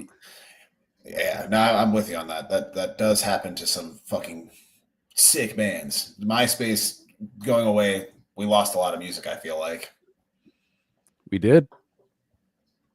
Most definitely, dude. So Eric, sorry, continue. Good. Trying to remember where it was. Oh yeah, so yeah, Born with Open Eyes, just playing a bunch of shows, and then I started going to college, and during that had an opportunity to join a French band, so I stopped going to college and joined that. Wait, real quick, I gotta stop you again, dude. One, what were you going to college for, and two, how the fuck did you hook up with a French band? Yeah, it was mechanical engineering. Nice. I like the maths, really good at the maths, not so good at the reading and the history. But math and science, that's my jam. I somehow this guy from France who had a band, record label, all that, needed a drummer, and through the grapevine hit up the drummer in my band, and so he was like, "Oh yeah, I'm gonna try out for it." And then he gets in, and then they need another guitar player. So then the other guitar player, not me, that was in my band, Alex. He goes and joins, and then our vocalist went along on the tour for as the merch guy, and then before we know it, they go do a whole tour. I'm still in college. That tour gets done, and then he's like, "All right, we need to like record the next album. I want you guys to come over here to France and just stay in my apartment, and we're just gonna bang out an album." That's when I joined the band right at that time, and went straight over there. And I was like, "Hey, Mom, Dad, I'm gonna stop going to college and or take a break. I'm gonna take a break, and then I'm gonna go to Europe for 3 months." Yeah. So yeah, it's pretty cool. Talk about was it absolutely not? Was it let's talk about it? My parents have been they've always been like really supportive. It was always like you get good grades, I don't care what you do. So they've always been supportive. But I mean, that's still a scary thing. I mean, as a parent, I'm like thinking of my 13-year-old. Before I blink, he's going to be asking me to go to Europe for 3 months, and I'm just like, I guess I was 18 or 19 at the time. Yeah, dude, that's right around the fucking corner for me, dude. He's 13. I'm already like, oh, I got to buy a car in 3 years. Yeah. No, it was definitely. I think after like it wasn't immediately getting an answer kind of deal, but it was. I mean, pretty quickly they were like, he really wants to do it, and if he doesn't do it, like when it like this could be the one chance, right? Like right, you're gonna only regret that you didn't do it, rather than just going and experiencing the world and stuff like that. So bless your parents for having that attitude, dude. And I had parents like that too, dude. They let me go and tour and just experience it and figure it out, you know, on my own. So that was a really cool experience, and really got me a lot of exposure. Just like I'd never been outside the country before that. I don't even think I'd really gone anywhere outside of the neighboring states to Delaware. So that was really cool. And I was 19. So it was like, now I'm in Europe. It was basically like I turned 21. So that was cool. Right. Hell yeah, dude. But yeah, that was a band called Nightshade. I don't know if I don't think they're doing much anymore nowadays, but that was pretty cool. I got to tour Europe, play a couple festivals, and shoot a music video and all that. Then came back home and just went right back to Born with Open Eyes, and we kind of picked up where we left off, and playing shows and trying to record and all that. And that's just kind of all I've been doing now since then is Born with Open Eyes. I've been getting really into production and mixing and mastering, and that's how I got hooked up with Austin here. He's like, "Hey man, I see you're doing mixing and mastering now. You want to mix my album?" I'm like, "Sure, let's do it." Like, yeah. So that's been. And then so that starts, and then how long before it's like now you're a part of it? You know, now you're the vocalist. I mean, that's pretty recent. I mean, it was just kind of. He was like, "Hey man, I think for this next one, I'm gonna." And it was actually I was at a show, playing a show, and Austin came to see because I was playing at a venue right near pretty close to his house. And he's like 20 minutes. Yeah, he's like, "Yeah, I'm really excited for all this stuff, but I think I might have a hitch in this whole thing. I think I'm gonna need to find a vocalist if you keep your ears out." And I was like, "I'm right here, dude. Like, hell yeah, let me try out." Sick, dude. So I was like, "Yeah, let me give it a go." Vocals is something that I don't know. I kind of picked up partly through. I have a distinct memory being 16 years old or something, going to the Grange and seeing Rivers and Neil play like really early on, and they just started the set, and it was vocalist, and I don't know if it was guitar and guitar or guitar and bass, but all three of them just right away, it was just vocals, and it sounded nuts hearing layered vocals live, because normally you don't hear that. You hear it on the record, but then you only hear one guy doing vocals on stage. And they had some song, I don't remember the name of it, it started out, and that always stuck with me. So I started trying to learn screaming only for the purpose of backup support, like screaming while playing guitar, just to emphasize. But then I don't know, I kind of like doing it. It's very easy for me to find time to practice because I have to drive 30 minutes to work every day. So like I can't practice guitar while I'm driving, but I can scream and look like an idiot to cars passing by as I'm just like screaming my lungs out. I love that you said that, dude, because I do the same thing, and I have the same reaction or non-reaction to it now. I'm aware that I look like a crazy person. Just don't care. But I don't care anymore. You know? Yeah. If I'm in traffic and I'm going through the set, like getting ready for that Severed show, going through the set, I don't care who sees me doing it. That's my time that I can actually get a practice in. So fuck you, you know? Yeah, dude. No, that's exactly it. I'm always trying to find time to I'm trying to carve out time to like do something productive. Like you only have so much time in the day, and especially now that I have my daughter, that's only more so heightened. Like you really gotta be picked like wisely with what you do with your time. And I'm like, driving to work, that's a freebie. You know? Yeah. No, that's a freebie. That's true. There's no reason I can't practice some vocals and learn how to do that. And if you did it to and from work, that's an hour of rehearsal that day, you know, or not rehearsal, but just like practice. Yeah. I've probably been doing that now, probably like 5 years, but I remember the first 2 years, I just sounded like shit the whole time. It was just like all of a sudden one day, just like it clicked. And yeah, dude. I'm you know, I'm at that point where I still haven't felt the full click coming back to vocals. I did a really good job for what it was for that Texas shit fest, but it's still, I came back from it saying, you know, there's still not enough. So I'm really cracking down on those drives, and I'm driving up to Rockland on Friday nights, dude, 2.5 hours, 3 hours or whatever. And fucking, so I'll go if I really want to, I could run through. I usually, to be honest, dude, I practice to Severed more than I practice to Odious. Severed seems it's easier to me. Odious is a lot more counting. Gotcha. I could set it and forget it with Severed almost, you know, like especially the older songs. I grew up just listening to them, so they're just ingrained in me. Yeah, it's just muscle memory. Yeah.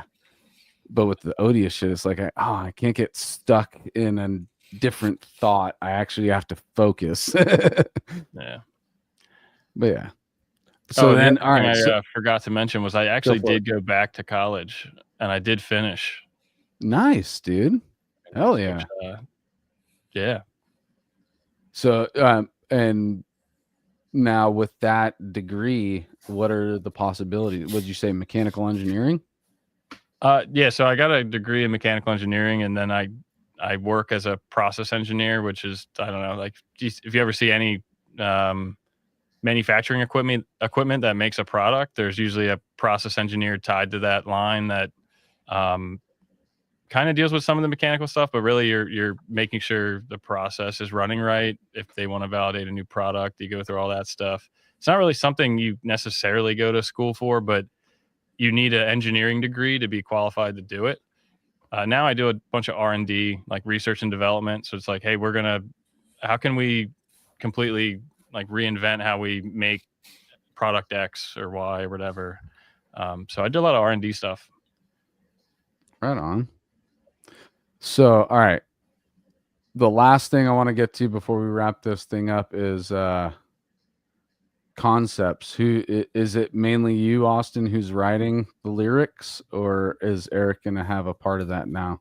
That is an Eric move. We talk about it every now and then, more so like, thematically, but he's the one who's screaming. It's basically me picking Austin's brain, and then something will click that I'll grab onto, and then I'm just going on my own and trying to write it, which writing lyrics sucks, man. I don't like it. Yeah. It's tough. I like it. I like it when I'm in the mood and things are working. You know what I'm saying? But and I mean, with me, like my only contribution is words, so I do get passionate about the words a lot. But I understand what you're saying. Like when things aren't, when you go to sit, if you plan to sit and write something, anything, and not just lyrics, but just to sit down and write, and then you were just talking about time management and how much time you have to write certain things, and sometimes you might sit down for an hour and not get shit, get absolutely nothing, not even a line, that is worth anything, and then you feel like you wasted that hour of the day. So I understand how like writing can be taxing, but again, you said that you're a math science guy. Exactly. That's my problem. I literally spend half the time just looking up words. You'd rather read and all that shit than write. Yeah. You'd rather absorb than, disperse. And that's fine, that's totally, but with me, it was poetry and writing, English. Those were my things that I actually excelled in high school. So it makes sense, I'm on the same page. Yeah. It's like, poetry, if you enjoy writing it, it's different. If you don't enjoy writing it and you have to write it, that's fucking, yeah, I understand where you're at, dude. I mean, I don't. But at the same time, it is something that I haven't had to do.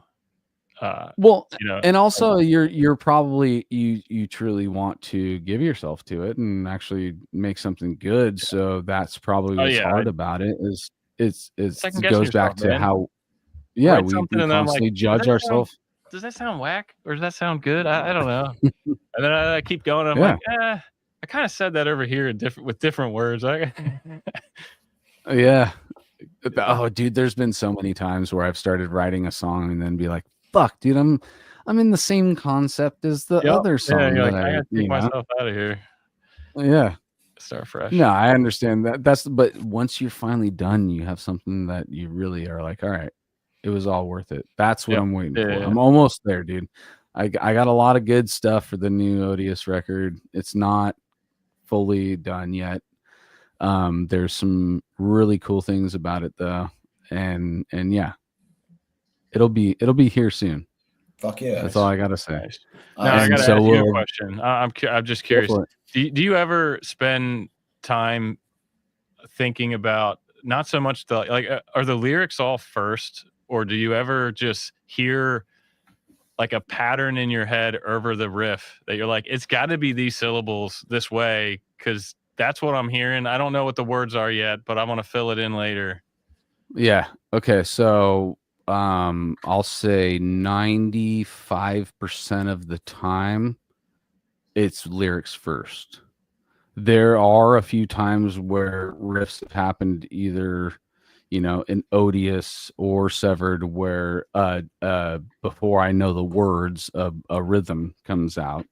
And I'm just like, I have to do that in that little part right there. However, and also there's been times where, like, for example, Servile Insurrection, the title track of the Severed record, that song was already demoed out and recorded by Dusty with different lyrics. And I loved his patterns. So that was the first time where I mapped out his patterns and tried to try to mold it into that. And I actually think that is more difficult than clean slate writing something and then finding how you could rhythmically put it to the album or the song. And sometimes you do have to do some editing to make syllables work, better and get the idea right. But yeah, it's mostly I just write things out first. Like my ideas at least come out first. Even, I write it as kind of a poem, I was talking about poetry. I really was truly into poetry and still am to this day. So I write it as a poem first and then figure out if there's a way I can mold it to the song. And if there's a way that I need to change things, I'll go back and edit the words. And maybe sometimes in those edits, a cooler thing comes out, you know? You find a better way to say something, you know, or cutting the fat is not only one of the hardest things, but it's something so you have to do it. You have to cut the fat, dude, because it's just like distilling it down to the most potent version of what you're trying to say is how I feel. You know, why have so much filler? But I have an ego about it too. I want it to be sick. I like to have cool wordplay and fucking sick metaphors that make me smile, you know, even if it's something that somebody in the band, there's things in my lyrics that Odious or Severed, they don't even know where it came from. They don't even really care, probably. they're too busy fucking shredding their fucking instruments. They're just like, all right, dude, do your voice over good, our bro. shit, dude. Yeah. Well, there's certainly there's certainly a camp of folks that just they care more about the sound and the way the words are said than the meaning behind it. But then there's clearly a whole bunch of people that like they love digging into and like, what were they thinking while writing this? Why did they use that word and like eat that up? I'm that guy, but I understand. Well, don't look that deep in my lyrics just yet. But if you do and you find some gold in there, let me know so I know how to explain it. Yeah, dude. Well, I was trying to come up with that. I'm glad you caught that one, man. Yeah, you're exactly right. Thanks, man. But I also understand the other side of what you're talking about too, is like to a person who words aren't important, but just like, you know, sound, vibe, and feel is what they're looking for. Our voices are just like another percussive instrument. I feel it. I don't know if you think that same way, Casey. Do you think that like the voice itself is an instrument or a percussive aspect? It could be both. I think like I think one band that comes to mind when you say percussive, Archspire. What came to mind from when you said that too? I think of more Humanity's Last Breath. Because like I mean, Archspire is cool. I think he's just doing all inhales though, right? Like there's no way that he could. I don't know, but it's just so rhythmic, and it's like it's a percussive instrument, you know. With the mouth. He's mouth blasting. I guess if you're talking about like rhythmic, like as far as like speed, then I can see like Archspire, but I don't know. Hip hop they would call that chopping. So if he's chopping then that becomes like a what's that Tech 9 thing, worldwide choppers, isn't that so that's what I'm saying. And that's really what he's talking about. He's talking about chopping it up, and that's that term that we say chopping it up like we're talking, but chopping it up really came from the hip hop scene and speaking fast lyrically. And Tech 9 is one of those versions, or Bone Thugs and Harmony and all these types of hip hop guys. Well, the Archspires and the other bands like that are just hitting syllable after syllable. They totally grew up on that shit because that wasn't in metal. Yeah, that is definitely an influence of hip hop in metal. That's having the fusion you were talking about. Yeah. And that's a good blend. I enjoy it because I am, again, I told you guys I was a hip hop fan first before metal. So I enjoy like for example, Peeling Flesh. That's a fun band to listen to. I like that too, dude. Yeah. I said that to Eric and he's like, I did not expect you to like this. But it is fun because it's got a nice groove and it's got that G, like that gangster feel to it. And dude, like everything he sends me is everything that's not that. Like, and so when that showed up, I'm just like, this isn't crazy tech death shred. Like, what? Who are you? Where'd Austin go? Yeah, sometimes I need to break it up. You know what I mean? Like, I listen to some just insane guitar playing. I listen to the the Chiliasm. You never heard of that band? Check them Yeah. out. They're sick. I listened to that album on repeat for like 2 months, and I was like, all right, I need something that's just like caveman. You know what I mean? Like just like scratch the itch at the time. Yeah. You know? Totally, dude. And it's a palate cleanser type situation, you know? Yeah, it is. I think it's a good for that. I think that the good balance for like still digging tech, but wanting the caveman riffs. I listen to Wormhole all the time, another Maryland band. Yeah. I think they do a good job of like striking that balance. Mm-hmm. No doubt. Hell yeah, guys. Well, the concept of the next album, are you guys going to go with the Greek mythology thing again, or are you guys going a different route without giving it too much away? Oh, no, you're good. I'm certainly still trying to iron that out. I mean, right now, lyrically, we have one song finished and demoed, and it's more like philosophy. Mm-hmm. Okay. Specifically that idea and concept of eternal return. Like if you should think about your life in a way as if you had to repeat those moments over and over again. Like, so that whole song's about like that from the perspective of somebody that's realizing like that's what's happening. And they're like having some moments of like awesome. And then some moments of like, why did I do that? And then finally coming to terms and realizing like, yeah, this is what it's going to be, and I'm going to own it, kind of thing. Yeah.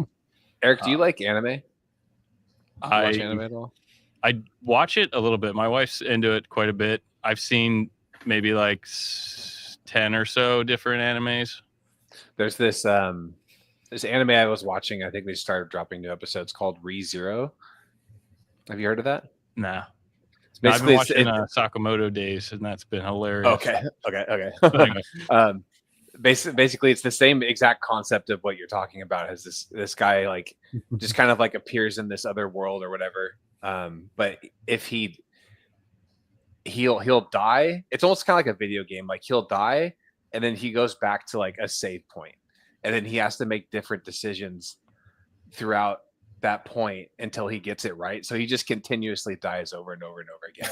It's just like it's like a video game played out in real life, basically. Yeah, exactly. But so like it could be like the most brutal death. It could just be like he fell off a cliff or something. Yeah, he's like, why? Yeah, it's pretty. I mean, how many times have you been sent back to a checkpoint in a video game and you're like, fuck, I gotta fucking do that fucking thing again, dude? Oh my God. Dude. But it's like kind of crazy because like sorry, am I breaking up again? No, I heard you on that one. He like develops like emotions with all these people and stuff throughout. You guys hear me? Yeah, I can hear you. We can hear you, man. Good. He can't hear us, I guess. Am I back? Yeah, you've been here the whole time. Yep, all good, man. Well, I've actually been in purgatory. I've just watched Frozen Faces for like the last 20 seconds. Oh, it's all good. We were still on the same subject, so you didn't miss anything. Okay, cool. Yeah. Anyways, that's just what it reminded me of. But yeah, brutal dying. And it's kind of Buddhist in a sense, right? But, yeah, kind of like What's enlightenment? Yeah. Achieving enlightenment is figuring out all the mistakes, right? Yep. After doing it an infinite amount of times. Yep. That song that he's referencing, I feel like is kind of a continuation of like the really fast Baroque stuff. That song is one of the faster ones. So if you want to continue on the speed journey. Yeah. Hell yeah, dude. Well, dude, I'm excited. This is cool, dude. And it, like I said, dude, we were excited when Tom sent you guys, put you guys in our attention, and I love that it flourished so quickly, and you're feeling the momentum, and I hope the momentum keeps going. You know, I appreciate that. Yeah, no doubt, dude. You guys are cool as fuck. Casey's cool as fuck. He's back on again. That's awesome. Yeah. Yeah. Where did the other Casey go? He bounces. He turns into a pumpkin at like 2 hours. So he kind of like he just Irish goodbyes, you know. Okay, yeah, and that's all good. It's just it's protocol now, and it's fine. Okay, we respect no it. problem. He just like, you know, he doesn't want to make it a big old thing, but yeah, he ducks out when he burns out, and that's all good. And normally I have Joel with me tonight too, but he, like I said, he's got a new work thing, and his schedule's been crazy lately. So yeah, dude, it is a little difficult for us right now without the professor and shit. But dude, we still love doing this as much as we can. And now that I'm an admin, maybe I've been thinking there might be, some times where I might want to hop on in those off weeks and just do a solo thing now that I got admin powers and figuring out how to work this thing out. So I don't know, dude. There's some new ideas. I'm still super jacked about this show, and yeah, dude. And I had a great time with you guys tonight. It's just super cool, and adding new friends to the pile of friends that I make from this show is awesome, dude. So for real, the tech death community is just a lot of homies for sure. Yeah, I say it constantly, dude, but it no matter how many times we do episodes with guys like you, we continuously are reminded that there's just certain social hoops that we don't have to jump through to get on a certain level. We already have enough in common through this love of this art form that though there's certain just social hoops that just aren't existent when we meet each other, Yeah, definitely. We're on the same wavelength right off the bat. Yeah, we start at like level 3, when everybody else starts at 0, Yeah. It's something like that. It really is. I think that the way that we can connect quicker, it really shows that we just have these commonalities automatically, and it's super cool, and it makes it like a more real thing. Like you guys are genuine as shit. If you guys aren't genuine, you're fooling the fuck out of me tonight. And I don't know another way to be, bro. Totally. So it's just like it's cool as fuck. That's the reminder that I have on the show every week, is that there's so many cool motherfuckers out there, dude. And we have so much in common no matter where we're at. You're on the other side of the country right now, Legit. Yeah, for real. Like and like a weird offshoot of the East Coast, nonetheless. Yeah, I mean you're on a you're in a different country on an island. You guys are island boys. And how's the summers over there? Hot, humid, dude. So super humid. You were talking about mosquitoes a ways back. Yeah. So the Delmarva Peninsula is like just swampland. Really? So like dog, like you have to spray basically. Otherwise you just are being eaten alive. It's where I live anyways. They even have like sometimes the county will come through and actually spray neighborhoods like that. That's how bad. Yeah, it's seriously bad, dude. We don't have like a malaria problem yet, but hopefully that's not a problem. Dude, I mean, that's a real thing. If you got a lot of mosquitoes, right? The more mosquitoes, the bigger malaria problem you might have. Yeah, they used to talk about the standing water and stuff. I got to take care of that consistently in my yard because the alternative is being eaten alive. I lived in Richmond, Virginia. I'm scratching them right now. Oh yeah, dude. That's just Tyrone Bigums, dude.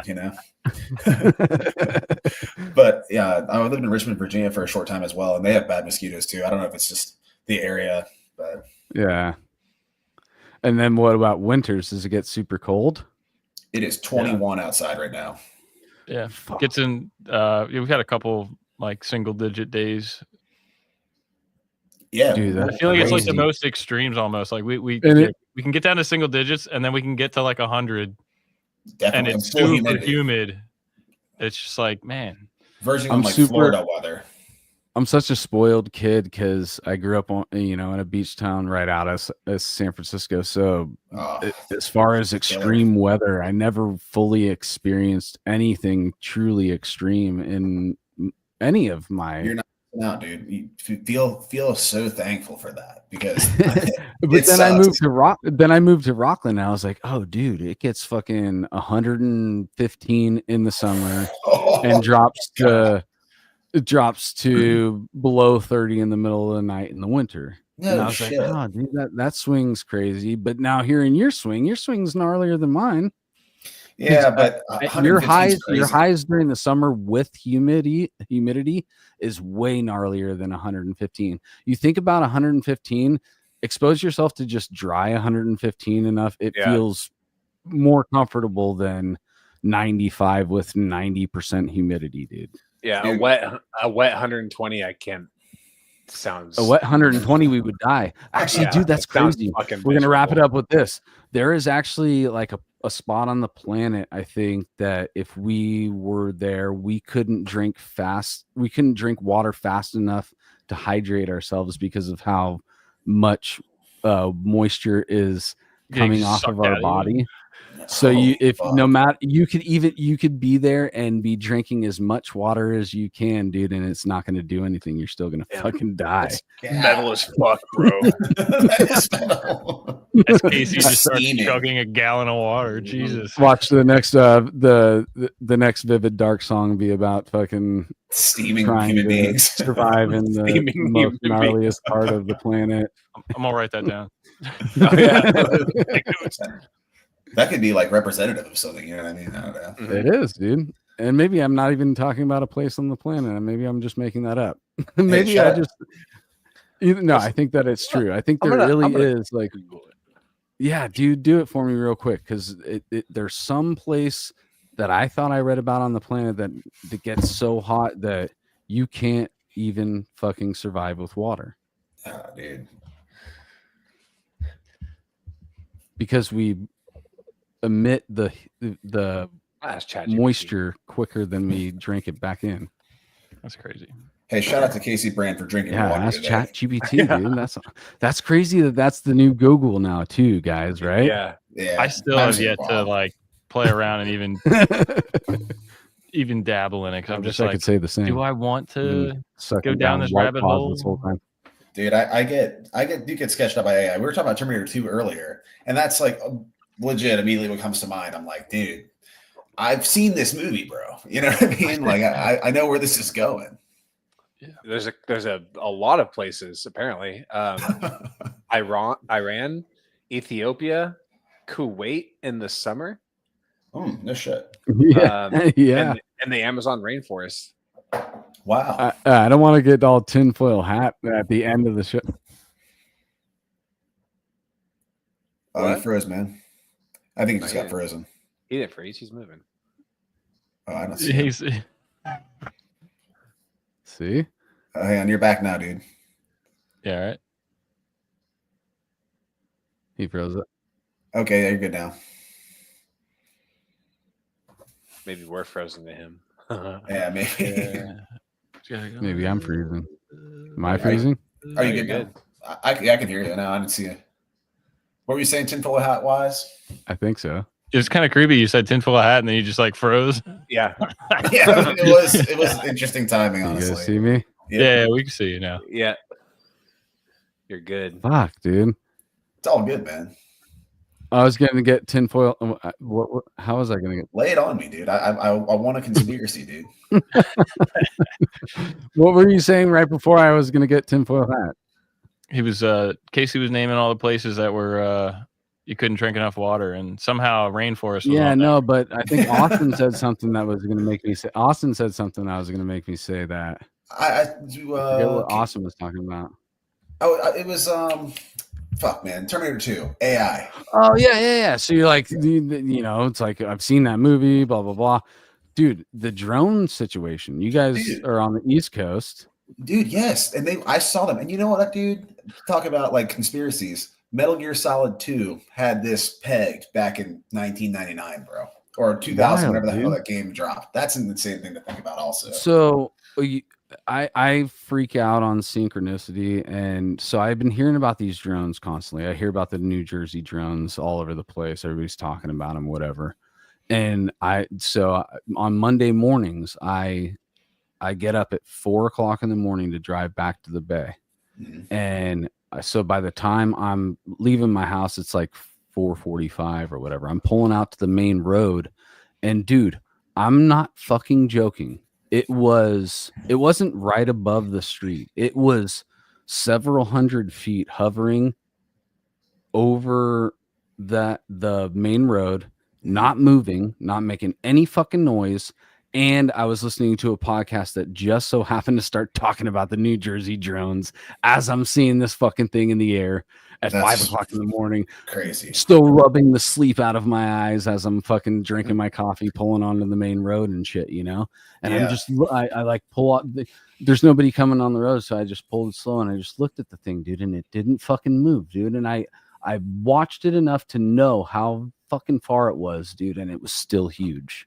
It wasn't it wasn't a small drone, dude. And I know I'm probably sounding crazy. No, some people can sound crazy, but dude, it was fucking real. I was like, what the fuck is this, dude? It looked kind of like a plane, but it was still, and it was quiet. We grow up, we're talking about Delmarva. There's a military base in Dover. And we had weird fucking aircrafts my whole life growing up. But there was a time similarly where I was standing and you're looking at the stars at night because you're in the country or whatever, and you'll be looking at a star, and next thing you know, it'll just fucking move. You're like, well, what the fuck is that, dude? Yeah. It's really weird. But I try not to think too much about it. I just like, that's my brother literally, I just have to say that my brother just popped into the chat right at the end of the show. He's remorseless drummer in the chat. And all he's saying is weed, dude. You know, weed's the answer. Weed is the answer to everything I'm saying right now. Hell yeah, dude. All right. Well, we should wrap this up, dude. We're past 3 hours. No problem. You guys are on the East Coast. It's a lot later for you guys than it is for me.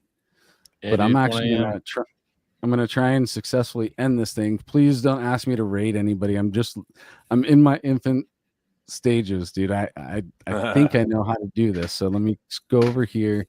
First, I'm gonna go to the banners because I'm gonna actually try and do the fucking ads again. All right, here we go. Boom.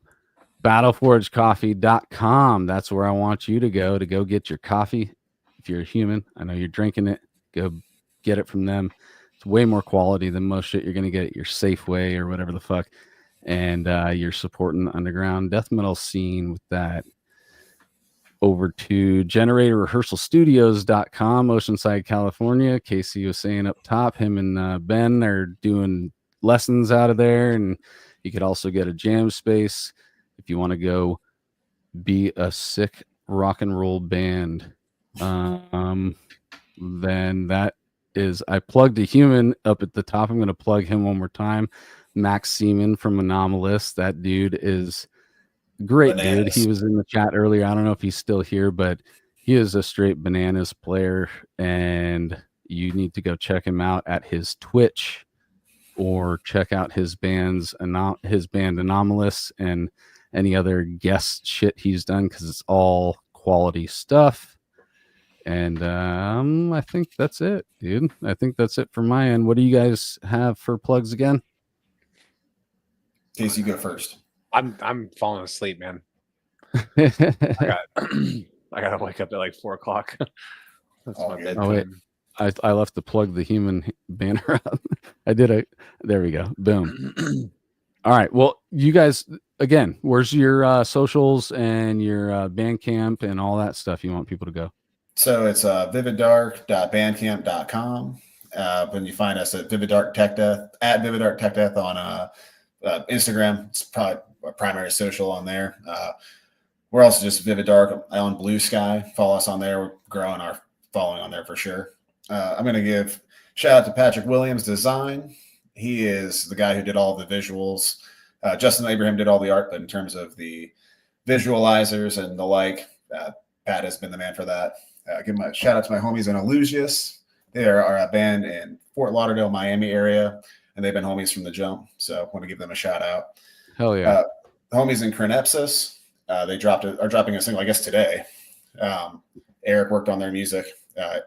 Shout out to Dark Prophet Audio, who handled all of the L mix and master and the headaches that were associated with that from me. That should have been up top, Eric, dude. We should have plugged your... I was gonna let Austin go, and then I'll talk on that just for a teensy tiny. I know, but I'm saying in the beginning we should have plugged your production shit too, dude. Well, it's growing a lot, and Eric has worked on some big shit that I don't think he's too humble to talk about. But you'll hear he's if he doesn't get credit for it, then you'd hear it here. I'm excited. He worked on some I really, love really little cool shit. secrets like that. Maybe post pod, you guys can tell me before we say goodnight. Hell yeah, for sounds sure. good. And then shout out to Cole Daniels, homeboy, excellent bass player, plays in Fleshbore and Demon King. I want to give him a shout out too. He's a fan of the podcast, so no doubt. Nice, dude. So and then Casey, Eric. Sorry, you go first. No, I was just gonna say, my end. Obviously, check out my other band, Born with Open Eyes. And if anybody happens to be in Haverty, Grace, Maryland, on March 7th, we're playing at the State Theater, and then on March 8th, we're playing in Westville, New Jersey, at Game Time Sports Bar. And then if you guys need any mixing, mastering, tracking, any of that stuff, Dark Prophet Audio, Instagram, Facebook. You can hit me up and find me there. You can find him on the Vivid Dark Tech Death page too. I tag him in almost everything. Yeah. So and then buy merch from Vivid Dark and Born with Open Eyes. We need to sell more merch. Hell yeah. Physical copies available. Dude. Hey, let me grab a physical copy real quick. I'm still a physical copy guy, dude. I certainly like buying vinyls of albums that I absolutely love, even if I may only spin it once or twice, just to be like, I have this. This isn't They're going art anywhere. Pieces, dude. That's I look at those as art pieces. They can be displayed, and they're a package where you open it. And now how like vinyl is being pressed, seeing an Odious record or I don't think Severed's ever been put on vinyl, but seeing our Odious record on vinyl was such a cool thing to see, and then seeing how they do it now and just like the variations, and it's all art, dude. It is. And the physical aspect of it, we as the older cats, we had a taste of the physical before the digital. I got a whole bunch of CDs above me right now. Yeah, dude. I can't wait until I can finally display all my shit again. It's still in boxes, but my thing is just like, opening it up and having the thing here. You can read the lyrics while you're listening. It's all that, dude. Yeah, it's just one. I don't need to sign on to a computer. It's just all in my hands right here. Yep. Hell yeah. And that's what I love about it. But yeah, Casey, you got anything you want to plug up before we get out? No. Rock on, dude. Well, hey, dude. You guys are rad as fuck. I had a great time tonight. I hope you guys did too, man. I did, dude. Thanks a lot for your time. Yeah. No doubt, dude. And real quick, Reef was telling me to plug the Twitch too. It's twitch.tv/Cali Death Podcast. All right, guys. You guys have a great couple of weeks. We'll be back in 2 Thursdays. And I hope all the best for you until then. And we will continue this another time. Rock on. Where am I? Let's see. This is me trying to do the shit. All right, I got it. You can do it. I believe in you. I did it. All right. See you guys later. See.